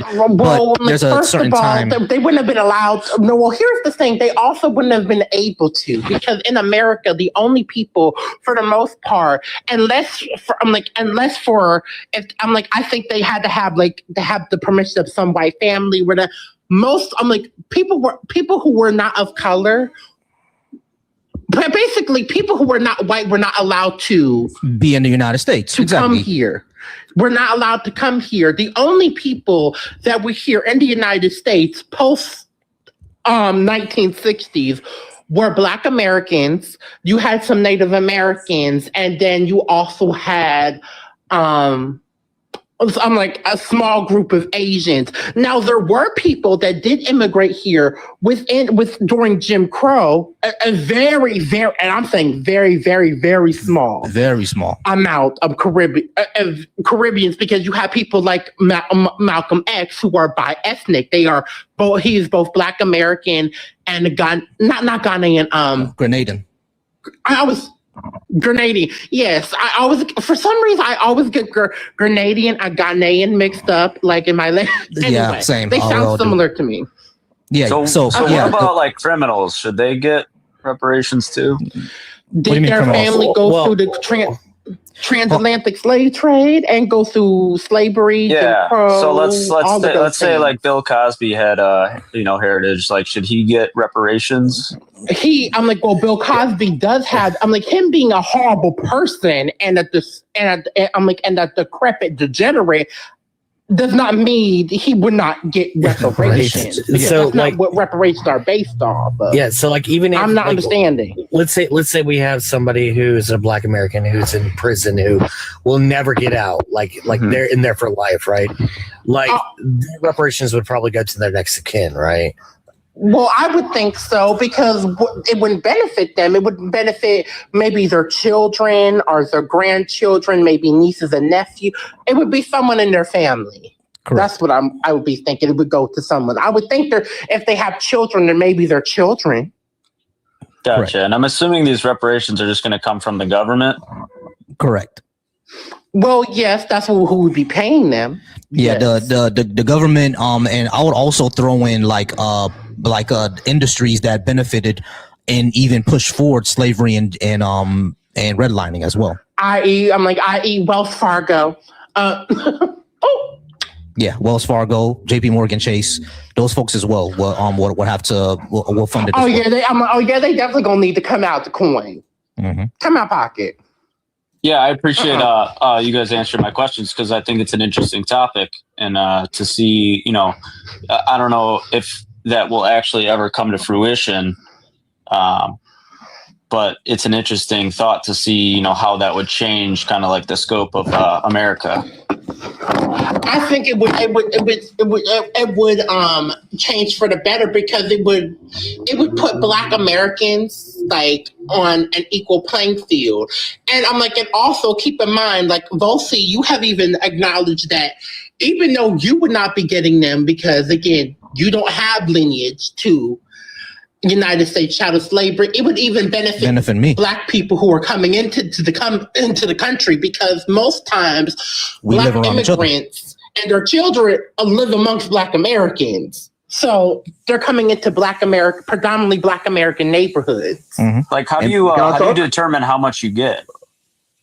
Basically, this was already calculated by a few organizations. On the low end, it's anywhere from 10 trillion, and on the high end is about 50 to 60 trillion. Right now, people are not, naive. This is a huge amount of money, an almost impossible amount of money. You know what I'm saying? So they're not naive to say how is this going to work out. But there are ways to Frank had to leave. There are ways, just to finish it out, there are ways to divvy that up, or distribute it and have channels for how it can go through. And because it's not only going to be about just paying them back in cash, it's also going to be about rechanging entire systems such as healthcare, the criminal justice system, our education system, etc. Makes well, sober. Can I talk now? Yeah. Hold on, America first. Like let Kay finish, and then we're gonna get to you. Yeah. Yeah.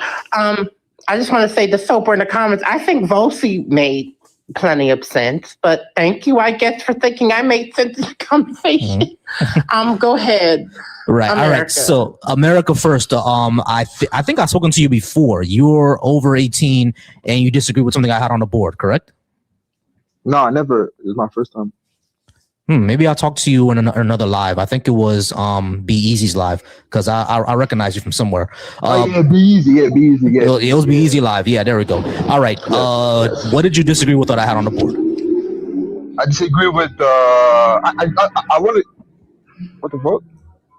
Yeah, sorry, Kay. I have to meet you real quick. Go ahead, America first.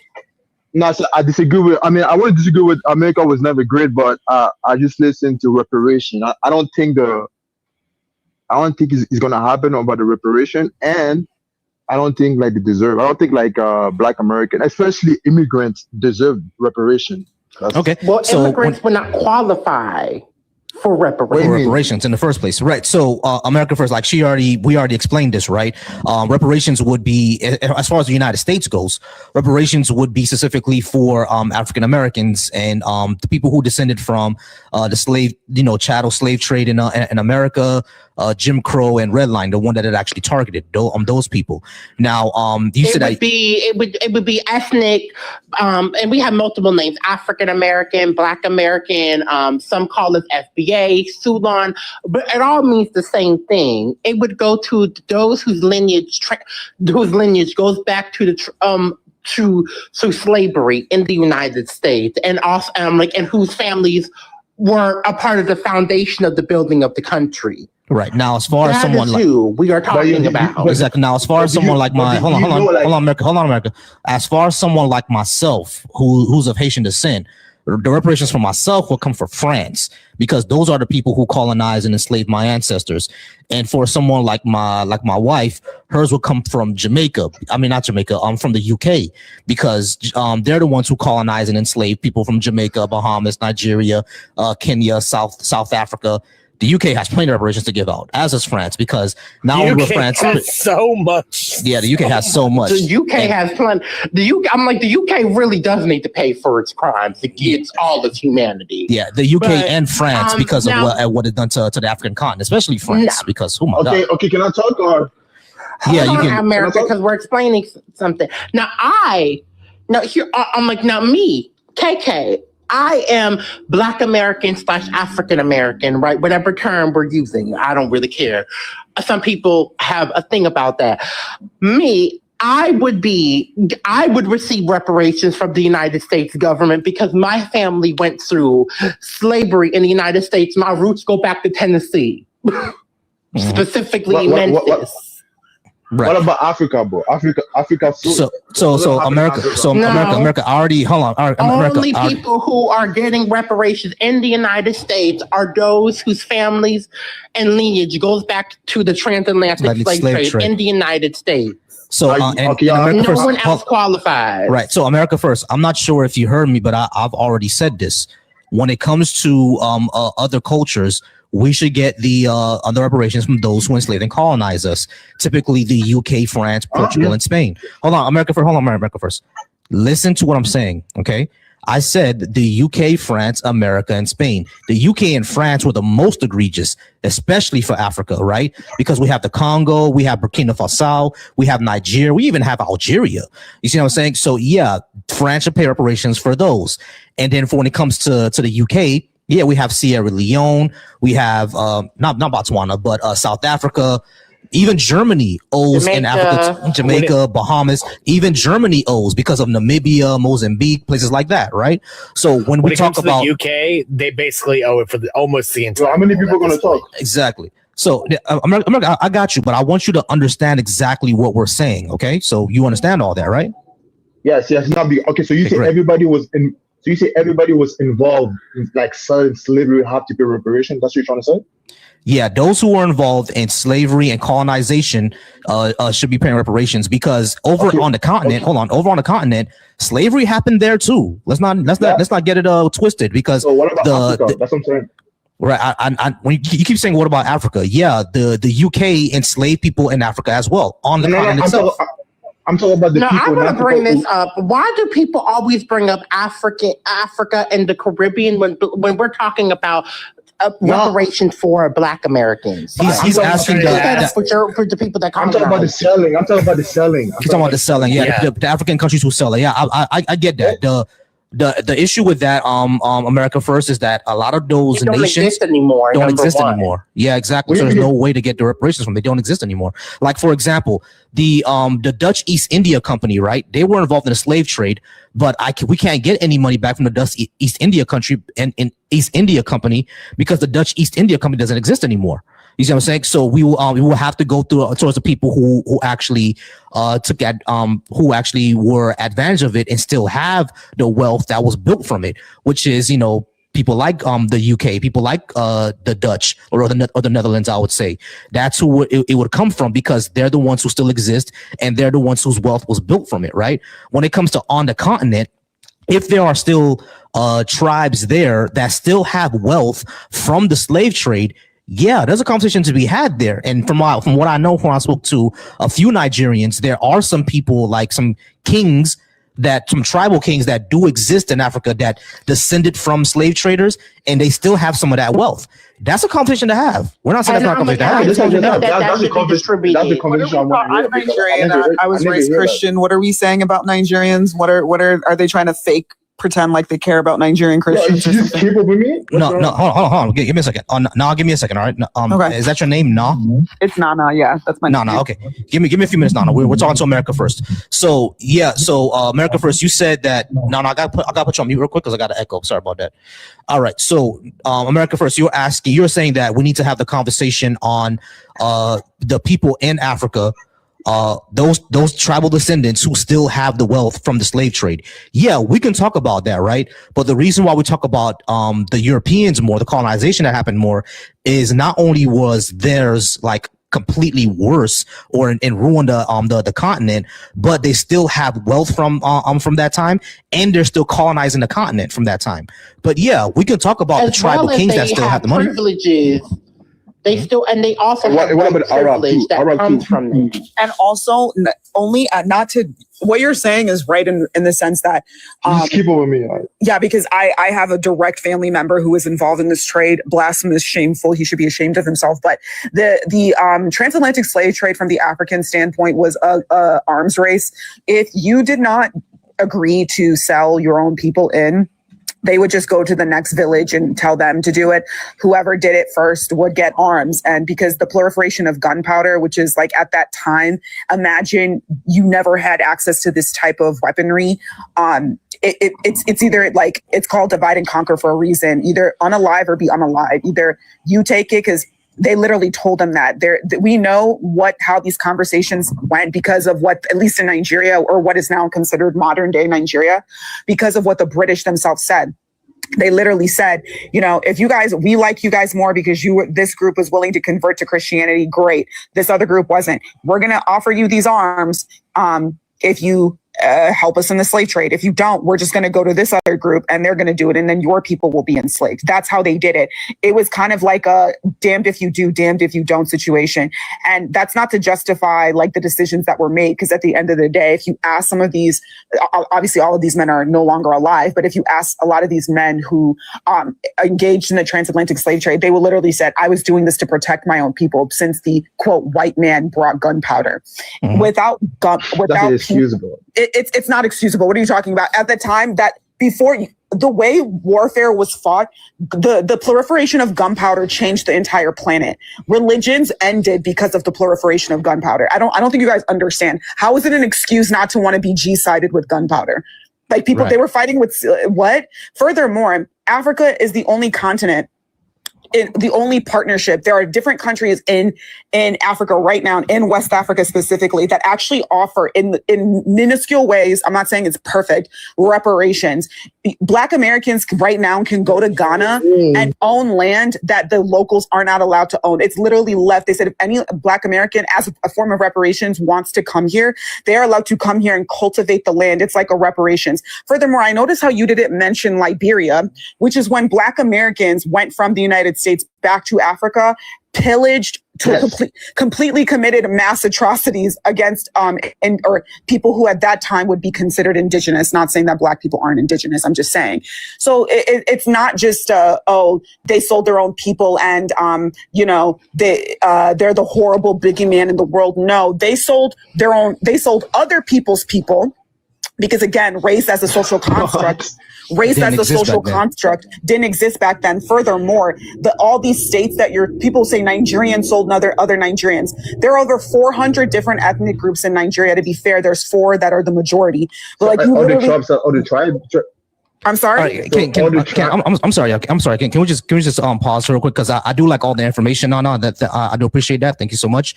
But like America First, I really want to get to the point of what you're trying to say here because the first thing.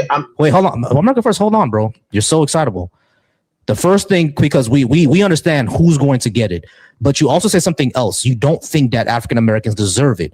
And I want to get to that conversation because why would you think that the people, I definitely want to get to that. Exactly. So why would you think that the people who suffered so much in this country, the first stage, so America First, what I need you to do for me is that let me finish asking the question first. Okay. All right. Give me that second. All right. So when you said they don't deserve it, I want to know exactly what you mean by that, because these people suffered in the society and were depressed or oppressed economically, socially, and politically. If the government was involved in doing that, why shouldn't the government fix it? Also, the government also promised Black Americans after during Reconstruction, exactly. Mm-hmm. Mind you, every other group in America has received a form of reparations that has been slighted. Native Americans, even if you don't think it's enough, because I don't, outside of reservations, which is not, in my opinion, good enough, but outside of a taxless reservations, they have huge claims in casinos, and they're able to go to any overwhelmingly majority of public universities for free. The people who were interned, Japanese Americans who were in America 50 to 70 years before World War II, their descendants were given reparations in 1993 to the tune of 4.8, or I think in modern times it'd be over $12 billion to the descendants of the internment camps that they had in the United States. Jewish Americans who weren't even American at the time, who were turned away, the descendants of those who were turned away, if they could prove that if they had the information saying they turned us away and then they were forced to go back to Germany or Eastern Europe during World War II, they were given reparations. The American government at the time paid federal tax dollars to those people, right? The only group of people who have been slighted in the United States that have never received, people are like, well, at this point, it'd be too many people. Well, if they would have given it to them after World War II, you shouldn't have brought us over fucking here. Hello? Yeah, exactly. If they would have given it to them after during Reconstruction, then we wouldn't be in this situation right now. But you know what they did during Reconstruction to my ethnic group, though? Yeah, what they did was lynched people, strange fruited them. Huh? Strange fruited. They strange fruited. So everybody, everybody pause They completely destroyed my community, and now you don't think you don't have to pay? No, absolutely not. Right, exactly. The United States government promised reparations in the form of 30 acres and a mule after emancipation, and the only people that got anything were the actual the actual enslavers. Were the literal slave owners. Guys, pause real quick because I do love. Pause real quick. I do love the conversation. I do all the information, but we have to let America First respond. So America First, because of all this, because of everything that we talked about. How could you say that they don't deserve it? What's going on? Why would you say they don't deserve it? Because first and foremost, Africa was sold by their own. You cannot. She can give like 30 excuses, but it's irrelevant. Let me finish. I'm sorry. Let me finish. I really want to hear all this bullshit. Go ahead. Let's go with the first bullshit. Africans who for Africans. Go ahead. What's the next bullshit? Oh my God. Let me just have two arguments. Gotcha. Go ahead. Can I have two arguments? Go ahead. Okay. And the second argument is I don't think the sin of the parent have to go to the son. Like, you know what I mean? I don't think a generational sin. I don't think it's actually worth it to actually like punish the people right now, bro.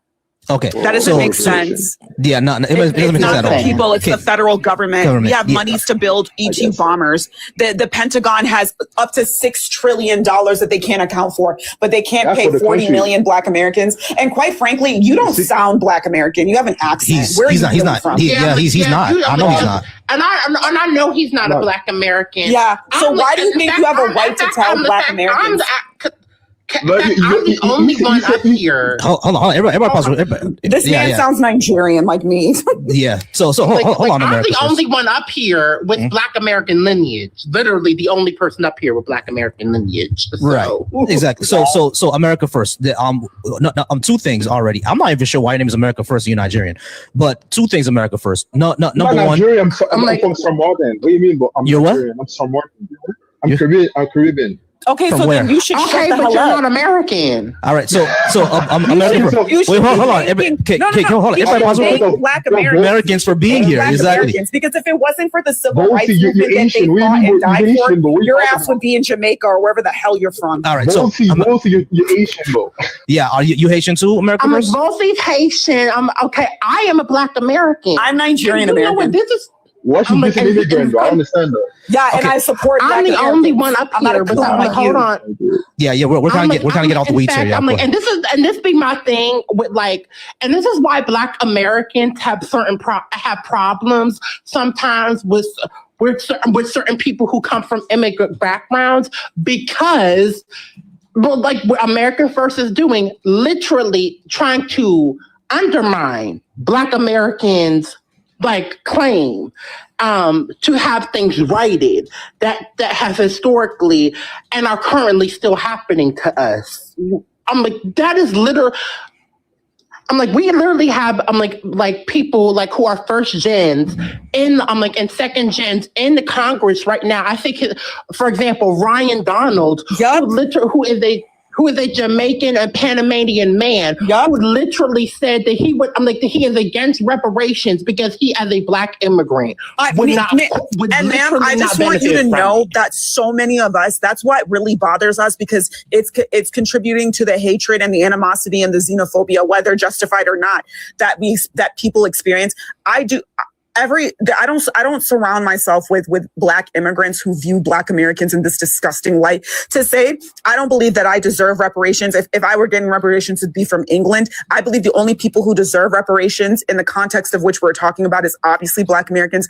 I want you to know that so many of us descendants of immigrants do not feel the way that stupid individual, I want to call him a raccoon, feels. He does not represent my values. I think he's disgusting. Outside of him being so ignorant to assume that because he can't get reparations, no one can. Again, 40 million of the 44 million Black people in this country are Black Americans. He also he was supposed to go to prison for a MJ charge, and because of liberal policies, he was given a second chance. And he's one of the staunchest hardcore anti-drug advocates in the country. So please just know that he does not represent my values. Like, I think he's a disgusting you're not going to get them Jordans. Oh yeah, you're blocked. You got me fucked up. No. Oh yeah. So he's gone. All right. Yeah, he's gone.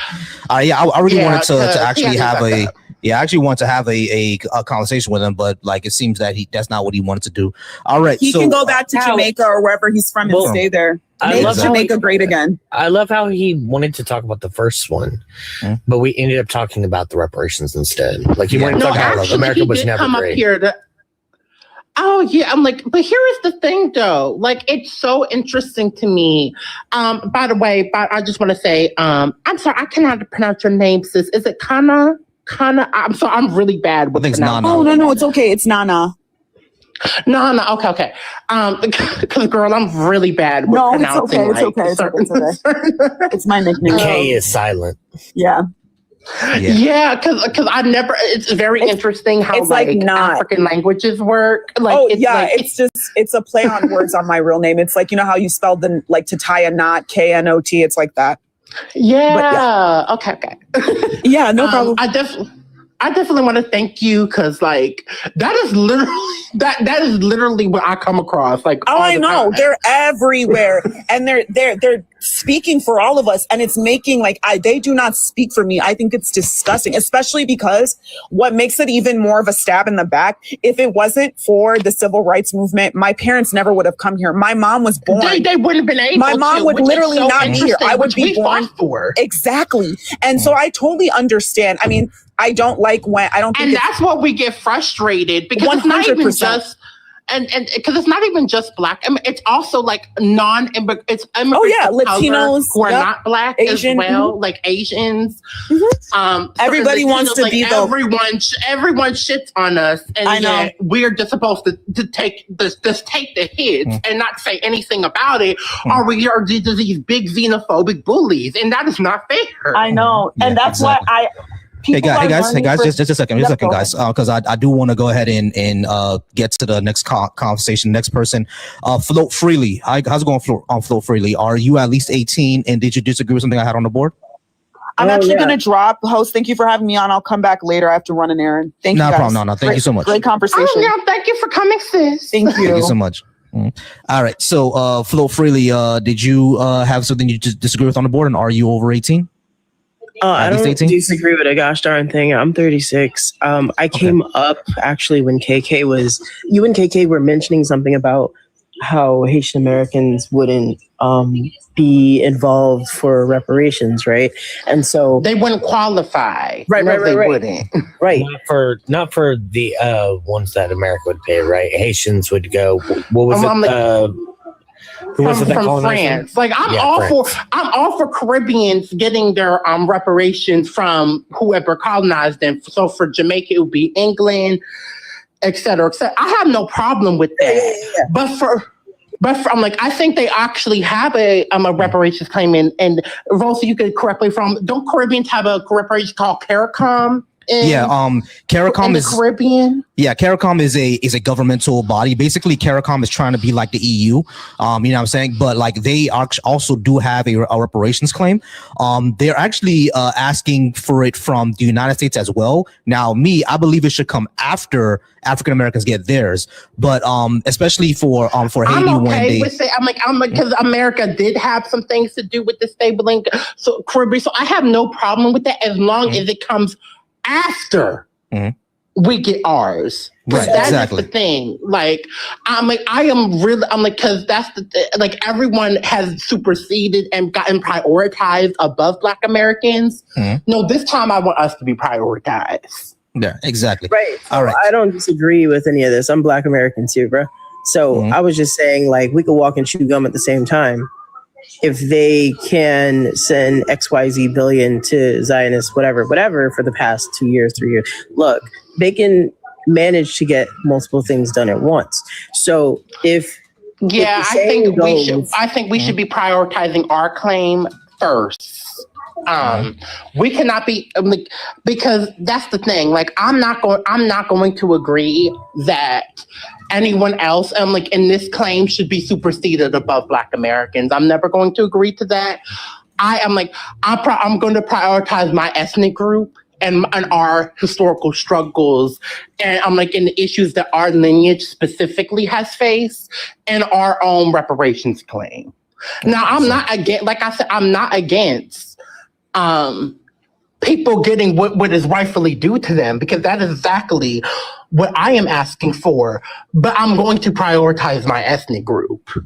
Right. So maybe I'm seeing it from a different angle, because I already did the whole birthright trip back to Ghana, right? I already went to the motherland. All right, it's demystified for me. We're all the same niggas. Negroes. We don't all have the same ethnicities though. And no, we don't. But we may share all the same race, but there are differences, and I have an issue with those differences in those historical contexts. Because if there were not differences, then for example, what happened just a few months ago with South Africa and Black Americans would not happen regarding the Tyler situation. There are differences in historical context that need to be considered. Yeah, exactly. All right, guys. I do want to get to Ethos, because Ethos has been crashing out for a little bit. All right, so Ethos also decided to come on mute just to do that passive aggressive side. So Ethos. Are you at least 18? And what did you disagree with what I had on the board? Oh, hey, what's up? I disagree with everything on the. All right, great. So let's go ahead and start with whatever one you want to start with. You want to start with number 1? America was never great. In all honesty, if I could just jump into the only one that matters is there's no good evidence for God. I mean, I think they all matter, but sure, you can find. We can go. There's no good evidence for God. Well, that's the one I would start with because that's like the basis of like All right, great. So yeah, there's no good evidence for a God, and the only thing that people ever come up with was just cute little arguments. But like arguments don't really prove that a God exists, right? Because I can make an argument for Olodumare. I'm pretty sure you won't believe that. What's that? I don't know that term. Olodumare is the god of West African Yoruba religion. If I made an argument for that, you still wouldn't believe it. So it's like arguments don't really show anything. If I made an argument for the Norse god Tyr, would you be convinced that Tyr exists now? No, I'm not talking about making an argument for a god, like for a culture. I'm talking about for a creator. Like there has to be some kind of creator. What we're getting at here, though, is that argumentation. It can get you to the possibility, but not the plausibility, right? That's the opposite. No. Okay, well, let me explain my point, and then you may or may not disagree. And I think if we get to a baseline on this, we may be able to talk about other stuff. So God is a concept, right? Follow me here. God is a concept because nothing is by accident. If you have a system like for biology or the planets and atoms and you look at the way it's structured, the chances for you to be here holding an iPhone are really minuscule. I'm talking like 1 in a trillion, 1 in a trillion trillion. No, it's one. No, the chances are one because it happened. That's not how it works. So yes, so whenever you go back to school. Yeah, no, this is coming from actual professors. Whenever it comes to the whole entire thing is the 1-to-1 ratio thing. And it's basically Wait, hold on. Hammy, can you give me a second? Hammy, I'm sorry. Can you give me a second? Okay, Ethos, this is what we're gonna do. All right, I'm gonna try to not just interrupt you and not gonna try to interrupt me. But what we're not gonna do is be condescending. All right, you're saying that I need to go back to school, but you don't even know what the 1-to-1 ratio is. So don't be condescending to me. I need to go back to school, and you don't even know what these concepts are. All right. So let's go ahead and try to have a respectful conversation. I'll try to respect you. The chances of me being here holding an iPhone are 1 because it happened. So when you say there has to be something or a reason for the existence, yes, true. There do needs to be a reason for why we exist, right? Whatever that reason is, that doesn't make the reason a supernatural entity that exists outside of space and time. It doesn't make it that. You actually have to show that that's actually the most likely case through some amount of evidence. And what we're asking is, what is that evidence that you have? What we're asking is, what is the evidence that you had that there's some sort of being, creative being that exists outside of space and time that made the universe? What is that evidence? I wouldn't even argue that you have to believe it's a being, a guy in the sky. Okay, I would argue you have to believe it's a force. You have to believe that something enacted a system, and the evidence is the system itself. So when you go outside and you look at how nature works and you understand how improbable it is that we have a little blue gem floating in the universe, you start to wake up a little bit. Hey, Ethos, you're running into a problem. That's the start. Right, Ethos, you're running into a problem. Not prove creator. Right. So this is what I'm going to say. Ethos. Ethos, stop. Ethos, listen. I'm having a conversation. I got you, but listen to what I'm saying. You're running into a problem, right? Because I said a god. That's what I said. When you say a force, what the hell does that mean? Because me moving my hand like this is a force. Yeah, it didn't get there by accident. So when I know it didn't get there by accident. No one is saying it did. So what are you arguing? Well, the causation of the universe is not just a system that just logically happens step by step by step by step. That's what are you talking about? No one said that it did. That's not my opinion. That's not my premise. Well, what's your premise? My premise is that there is no good evidence for a God. That is my premise. And when we talk about the creation of the universe, so-called creation, or how existence is the way that it is, or what started the Big Bang, et cetera, these are things that I would straight up tell you. I don't know what started the Big Bang, but you're saying that it had to be this.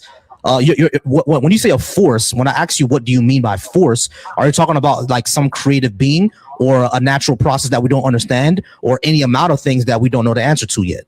Yes, all of the things that we would never understand culminate into some concept that could be God. Okay, and that's doesn't make any type of sense, a bro. thought. Well, hold on.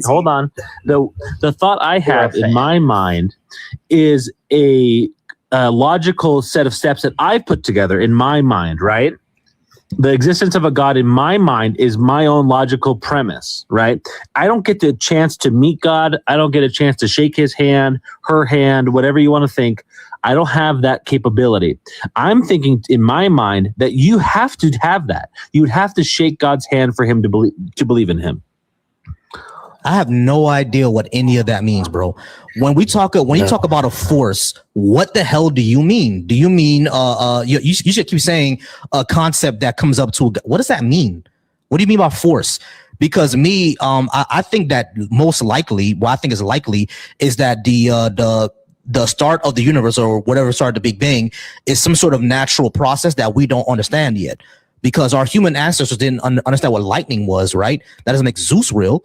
It was just a process that we didn't understand. So I think it's likely that what caused the Big Bang is a natural process that we don't understand and we may never understand. We don't know, right? But when you say creation but when you say creation or force, you're literally attributing it to some sort of deliberate action of some creature. And what I'm saying is that we don't have the evidence for that. Unless you're saying that it's not some deliberate action of some creature. At that point, what are you saying?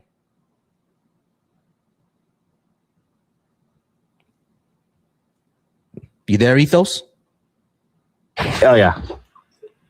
Yeah. So are you saying that is a deliberate action of some creature or not? It's something outside the system. We have a system set up here, and I think we could all observe it and understand that it's not probable that we exist. Okay. What I'm asking is it deliberate? Oh, absolutely. It would have to be a deliberate change into the system. All right. Hold on. Are you saying that the deliberacy? I haven't had a chance to explain. Right. You said this is deliberate. I just need more clarification. This deliberate force. It has its own will. Basically, it has absolutely. It has its own will. Okay, so you're saying that it's a God. Yes. What I believe in, the deliberate force onto our universe that created us and the universe was God. Okay, now let me explain the two points here. The creation of us seems to be deliberate. We have DNA that doesn't match into this model of evolution. Secondly, the creation of the universe is pretty complex. It doesn't just can we happen. start? Can you expand upon this whole entire If you DNA? don't, if you give me a half second here. Well, I don't want you to go like 500 steps in, and I'm still trying to figure out what you mean exactly. So you said that we have DNA that doesn't fit into evolution. What do you mean by that? Yes, we do. Yeah, there's DNA that seems to be spliced in. I don't know if you guys know this, but when scientists look at our DNA, they have some issues with the model of evolution matching where we ended up. I've never heard any. I've never heard that. What part of ethos? Stop. Which section of our DNA seems spliced in that doesn't fit? Which section? I couldn't tell you. I'm not a scientist, but I have researched that what they understand about the human genome is that it doesn't just align up to us emerging on its own. Of course, it didn't emerge on its own. What do you mean? It does, no, the Australopithecus, the human beings that existed, rapidly turned into humans. Rapidly, they don't have the means. What do you mean by rapidly? It wasn't rapidly. It wasn't rapidly. It took like 300, 400,000 years. It's not rapid. Okay, again, the modern human beings that emerged, they don't know how that happened so quickly. Yeah, we do. Evolution. When you say they don't know how it happened so quickly. Modern anatomical humans popped up in Africa probably about 200,000 years ago, right? But for 500,000 years before that, they were all the other hominids that you're talking about, right? So this is not something that happened rapidly. Like 500,000 years is not a rapid time. You're wrong. As a matter of fact, it's just simple. You're wrong. No, he's actually correct here, because the thing is, like, when we see like Australopithecus afarensis and going into Africanus, going from the Australopithecus, up into the Homo section of our lineage, Homo we see the sapiens, changes. Well, there's Homo before Homo sapiens. There's Homo Homo erectus. erectus. Then there was Homo nebulis. There's all these other, but Homo was the genus of that we're in, right? So what I read when we was see that these Homo changes, sapiens is separate, and the cranium and the size of our brains, and the fact that we're talking and having conscious conversation. yeah, is a lot because different. our closest between Australopithecus and us, that very next one would be Homo erectus. Homo erectus is our closest ancestors between them. Yeah, and there's also before that, Cro-Magnon and there's Neanderthal. that. Yeah, and the thing is like we have all these different things, and we see this in the fossil record. We see this in our genes and things like that. As a matter of fact, there's a cave where there's the Denisovans that some people actually have lineage with those. And so we see this, and we see that some people still also have like Neanderthal DNA. Yeah. But could I give you a study that shows that our genome seems to be spliced, or at least something was added that doesn't match what was currently here? Would you at least accept that? Is it a study or is it pop science article? No, it'd be a study. All right, from where? Where was it printed again? I'll find it for you, and then if it exists, will it help you like change your opinion about at least having some other thing affecting human genealogy? Like people believe in aliens. Like, would you believe in aliens if they came down and met you? And if they came down and met me, that's empirical, right? Yes. So what you're saying is there's no empirical evidence for God. I think that would be a better statement to say, right? Right. That's evidence is literally empirical. No, when we catch a murderer, we may not have empirical evidence. I don't know if you know this. We don't go off hearsay when we catch them, right? We have actual evidence. We have either the weapon that they used to do it, the DNA on the scene. But if they're wearing a mask, we have to use other forms of evidence. But right. So if we find the mask, we'll find DNA on his mask, right? What if we don't? There's been right there are so you need something empirical. You don't just go to jail. Well, at least that's not how it's supposed to be. You don't just go to jail because we don't just go to, I know it happens. That's not how it's supposed to be, right? You don't just, what I'm saying is, you get the right guy, ethos, but the way they got there, they had to chill, use other factors. Right, they have to use other factors, but they have to use other factors, but it has to be empirical. They don't say, "Oh, this guy did it because I said so." As a matter of fact, that whole entire idea here is that, like in trials like that, like if you have all this other facts of like, oh well, this person has motive, he has opportunity, he has all this. There's a lot of the times like whenever you can't tie him to the scene at that exact time, and all these other different aspects that man possibly could have been the murderer. But that doesn't mean that that doesn't mean that like he can walk free still, because of the fact that you don't have the actual hard evidence that ties him to the schmurder. Right, exactly. I enjoy the conversation, but my premises come from those thoughts. The premise of an existing God it doesn't just come from that, but in the let's say non-religious world, what I understand about God is that he made us unique, and there's proof for it. And he made the universe, which is, impossible to understand and impossible to make a perfect theory. All right. So what evidence do we have? Hold on, I'm still talking. I know you are, but I can interrupt because it's my life. What evidence do we have? What evidence do we have? What evidence do we have that God made us perfect? What evidence do we have that God made us perfect? What evidence do we have of that? Did I say perfect? All right. What evidence do we have? I'm sorry. What evidence do we have that God made us? What evidence do we have of that? Or you are separate and uniquely different than all other beings on this earth. We're not. Right? How so? We're not. We have so much capabilities of creation. We could create the phone you're talking on. We could create systems, and we could have a higher level of consciousness than all other beings in this Do you planet. know that primates are currently in their Stone Age right now? Did you know that, Ethos? I've seen them use tools. I've seen them. They're in their Stone Age. They're using tools and creating tools. It's not just using tools; they're creating them. They're taking rocks and creating them. Yeah, we're they're different. creating. Hold on. Currently, hold on. So ethos. We all know that as human beings, we took over this planet. We have higher levels of thinking and abstract thought, et cetera, et cetera. We all know that, right? But when you say that we're different because of that reason, that shows that we're different from other animals in that aspect. But we're still but there's still animals that are creative, that are empathetic, that have the same type of funeral rites that we do. You know, elephants have funerals, right? Yeah, so like the only true. difference between really us and elephants is that we developed these and they didn't. If they were able to stand up, right and develop these, they probably would have took over the world before us. You see what I'm saying? And my thought process is, I don't think so. I think it's. I know you don't think so, but it's a matter of fact that elephants do have self-awareness, they do have empathy, and they do have complex structures in societies. We believe that one of the reasons why our brains became more expanded is because we went from eating raw meat into cooking the meat. Yeah. We found out that if we put the meat over fire, it tastes better. And it keeps us alive, and it helped actually expand our brains, right? So, like, I could get that.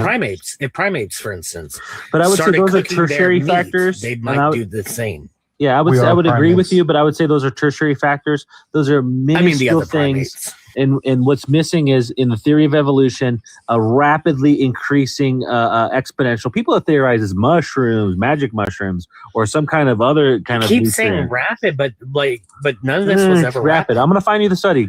I'll be back in 2 minutes. Okay. Yeah, go ahead. Go find us the study, because I'd never heard of any scientist saying, "Oh, humans developed rapidly." Like, no. Well, the thing with intelligence is it's a survival trait, and just like cheetahs are the fastest running land animals, some species has to be the most intelligent, which is its own category of a survival trait. And we just happen to be it. We're like the cheetahs of thinking. Yeah, exactly. Yeah.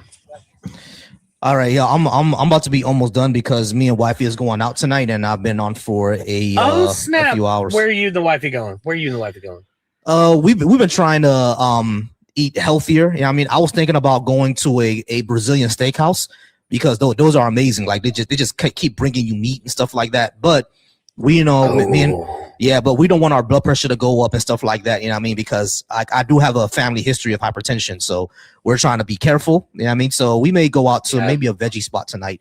Probably do some vegetarian, like a salad or something like that. Yeah, exactly. Something like that. We'll see. Where are you located, man? I'm in Florida. Florida, okay. Exactly. So I've been to Florida an entire of one time. An entire what? I've only been to Florida one time. Oh, yeah. Yeah. I've been there a couple times, yeah. But great place to visit, but I would not live there with the current climate. Oh, man, yeah. In general, do you bring up ops or? Usually I like to just bring up ops. I like to be, one-on-one on most times, but folks usually aren't patient. I'm trying to control that a little bit more so we can have more one-on-one type of things. But yeah, it's usually ops I bring up, but it's fine if you're friendly. You could come on up. I'm so sorry. This was fun though. Appreciate y'all. Yeah, not a problem. I appreciate it. We're just gonna wait till Ethos comes back in a few moments, and then I'll probably end out the live. But yeah, Florida is great to visit. But me and wife have been thinking about maybe we should get out of here. Like Texas or Houston was on the list, but what happened was going on with the Supreme Court. You know, what I mean, now we're like maybe Texas is not the move. Maybe North Carolina is the move. Yeah. Hey, I'm in North Carolina, man. If you do end up going to Houston, I live close by Houston. I live over by Galveston. I think you would like Raleigh or Charlotte. Yeah. We're talking about that too. Raleigh or Charlotte, maybe Virginia. DC area. Yeah. What's that other guy, Ethos? What's he looking up? He's looking up the claim that human genome is spliced in a special way that doesn't align with evolution. Because if that was the case, that would have been everywhere. No. Like if that were the case, you wouldn't have like over 99% of biologists accepting evolution. Like the consensus is overwhelming. Right. Right, exactly. I have a feeling it's going to be in something like your Evolution is not super creation. 99% accepted. Who said that? Oh, It is do you want 99% me to? expected. It's Do you want definitely me to? Do you want me to pull Evolution up is the not- citation? Evolution Yeah. is not 99% accepted. No, I'm saying by PhD biologists. No. Okay. All right. Hang on. Yeah, it is by biologists who are current in the field. It is accepted. Evolution is a hoax. Without religion, it's just a theory. So, Ethos, are you trolling me right now? No, absolutely not. You're trolling me. No, you're the one trolling because it's literally accepted by the entire field of biology. No, it's not. It has so many flaws. It is. Okay, no, it's not. Yes, it is. What's the flaws? What's the flaws? Thousands of flaws. Okay, if, name if one. There's missing links. If you can show me, I would love to see this. I would like to see a fish in between stages turning into a land animal. It's not existent. In the fossil records, there's no existence of a fish turning into a different portion of the. Yes, we do. It's called tectolic. As a matter of fact, this is exactly what happened. Was Darwin? Show me the name of that. Whenever he decided, Yeah, it's called Tiktaalik. I just looked it up right now. Fish into land animal fossil, Tiktaalik rosé. Like you could literally Google so this, bro. basically, as a matter of fact, what happened was when Darwin was had the idea of evolution, and he was discussing this. He actually said that in order to prove this true, he's like, we would need to find a fossil we need to find an animal that's between fish and between land animal. And it would only be in this specific layer of rock if that were the case. And then after his death, like by 10 years after his death, we dug into that rock layer that he had said that we would be able to find it. And we found Tiktaalik, which was in fact an in between fish and land animal. And we named it Tiktaalik. Exactly. So Ethos, did you go Google that right now, because we actually do have the fossil for the fish to land animal. We have that.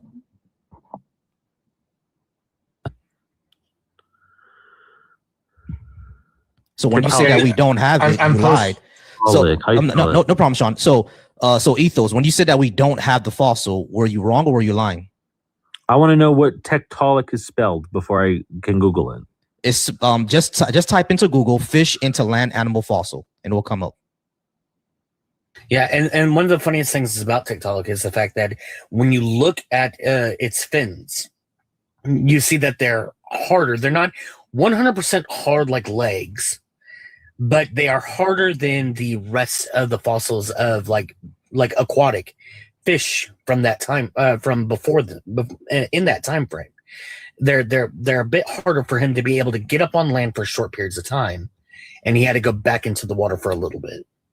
Mm-hmm. And so it's fascinating. It's one of the ones that it was just amazing to find it.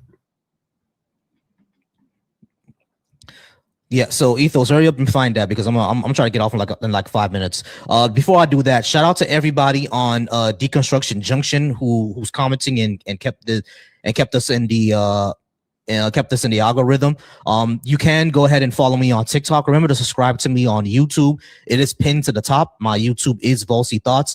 I appreciate y'all all y'all being here for us to have this conversation. Y'all are wonderful. Subscribe to Black Atheist Coalition as well. I'll be on tomorrow as well with Black Atheist rants for Black people should not be Christian, Muslim, or Black Hebrew Israelite. So shout out to everybody in Deconstruction Junction. Shout out to everybody over on the Black Atheist Coalition.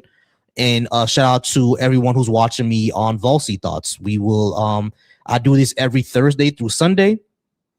And y'all are great.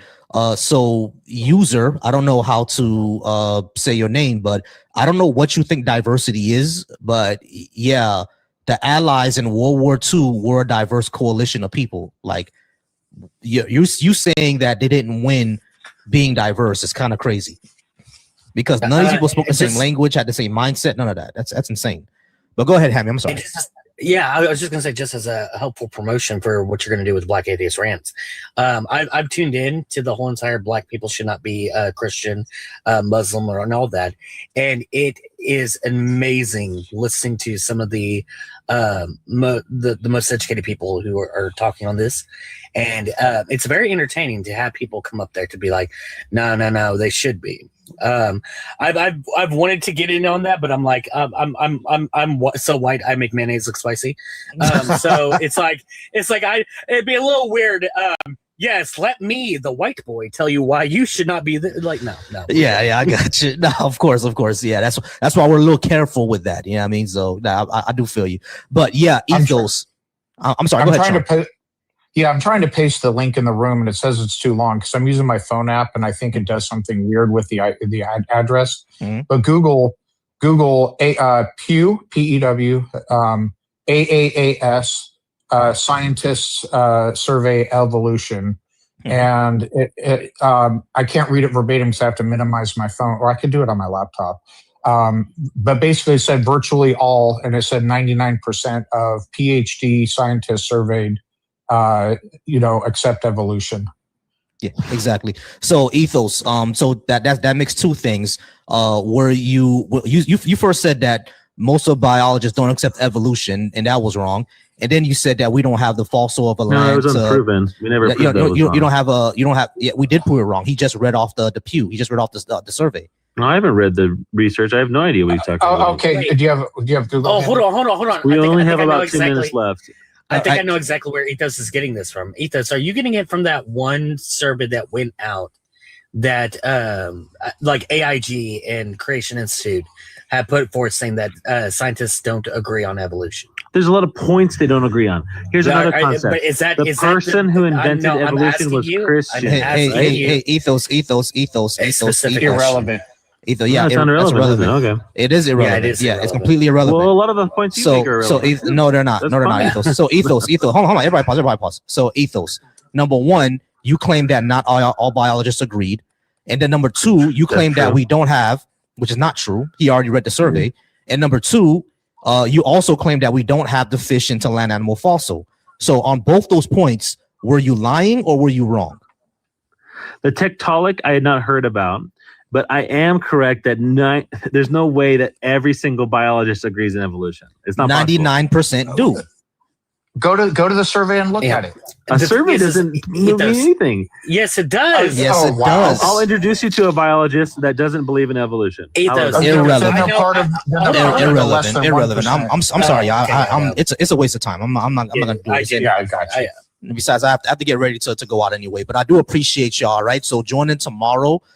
For Black Atheist Rants and I for the Thoughts and Rant show. Y'all wonderful. Y'all remember to follow Sean, follow Hammy. Those guys do great content as well. Shout out to everybody who's watching me on my YouTube channel, Volsy Thoughts. Y'all go ahead and subscribe there.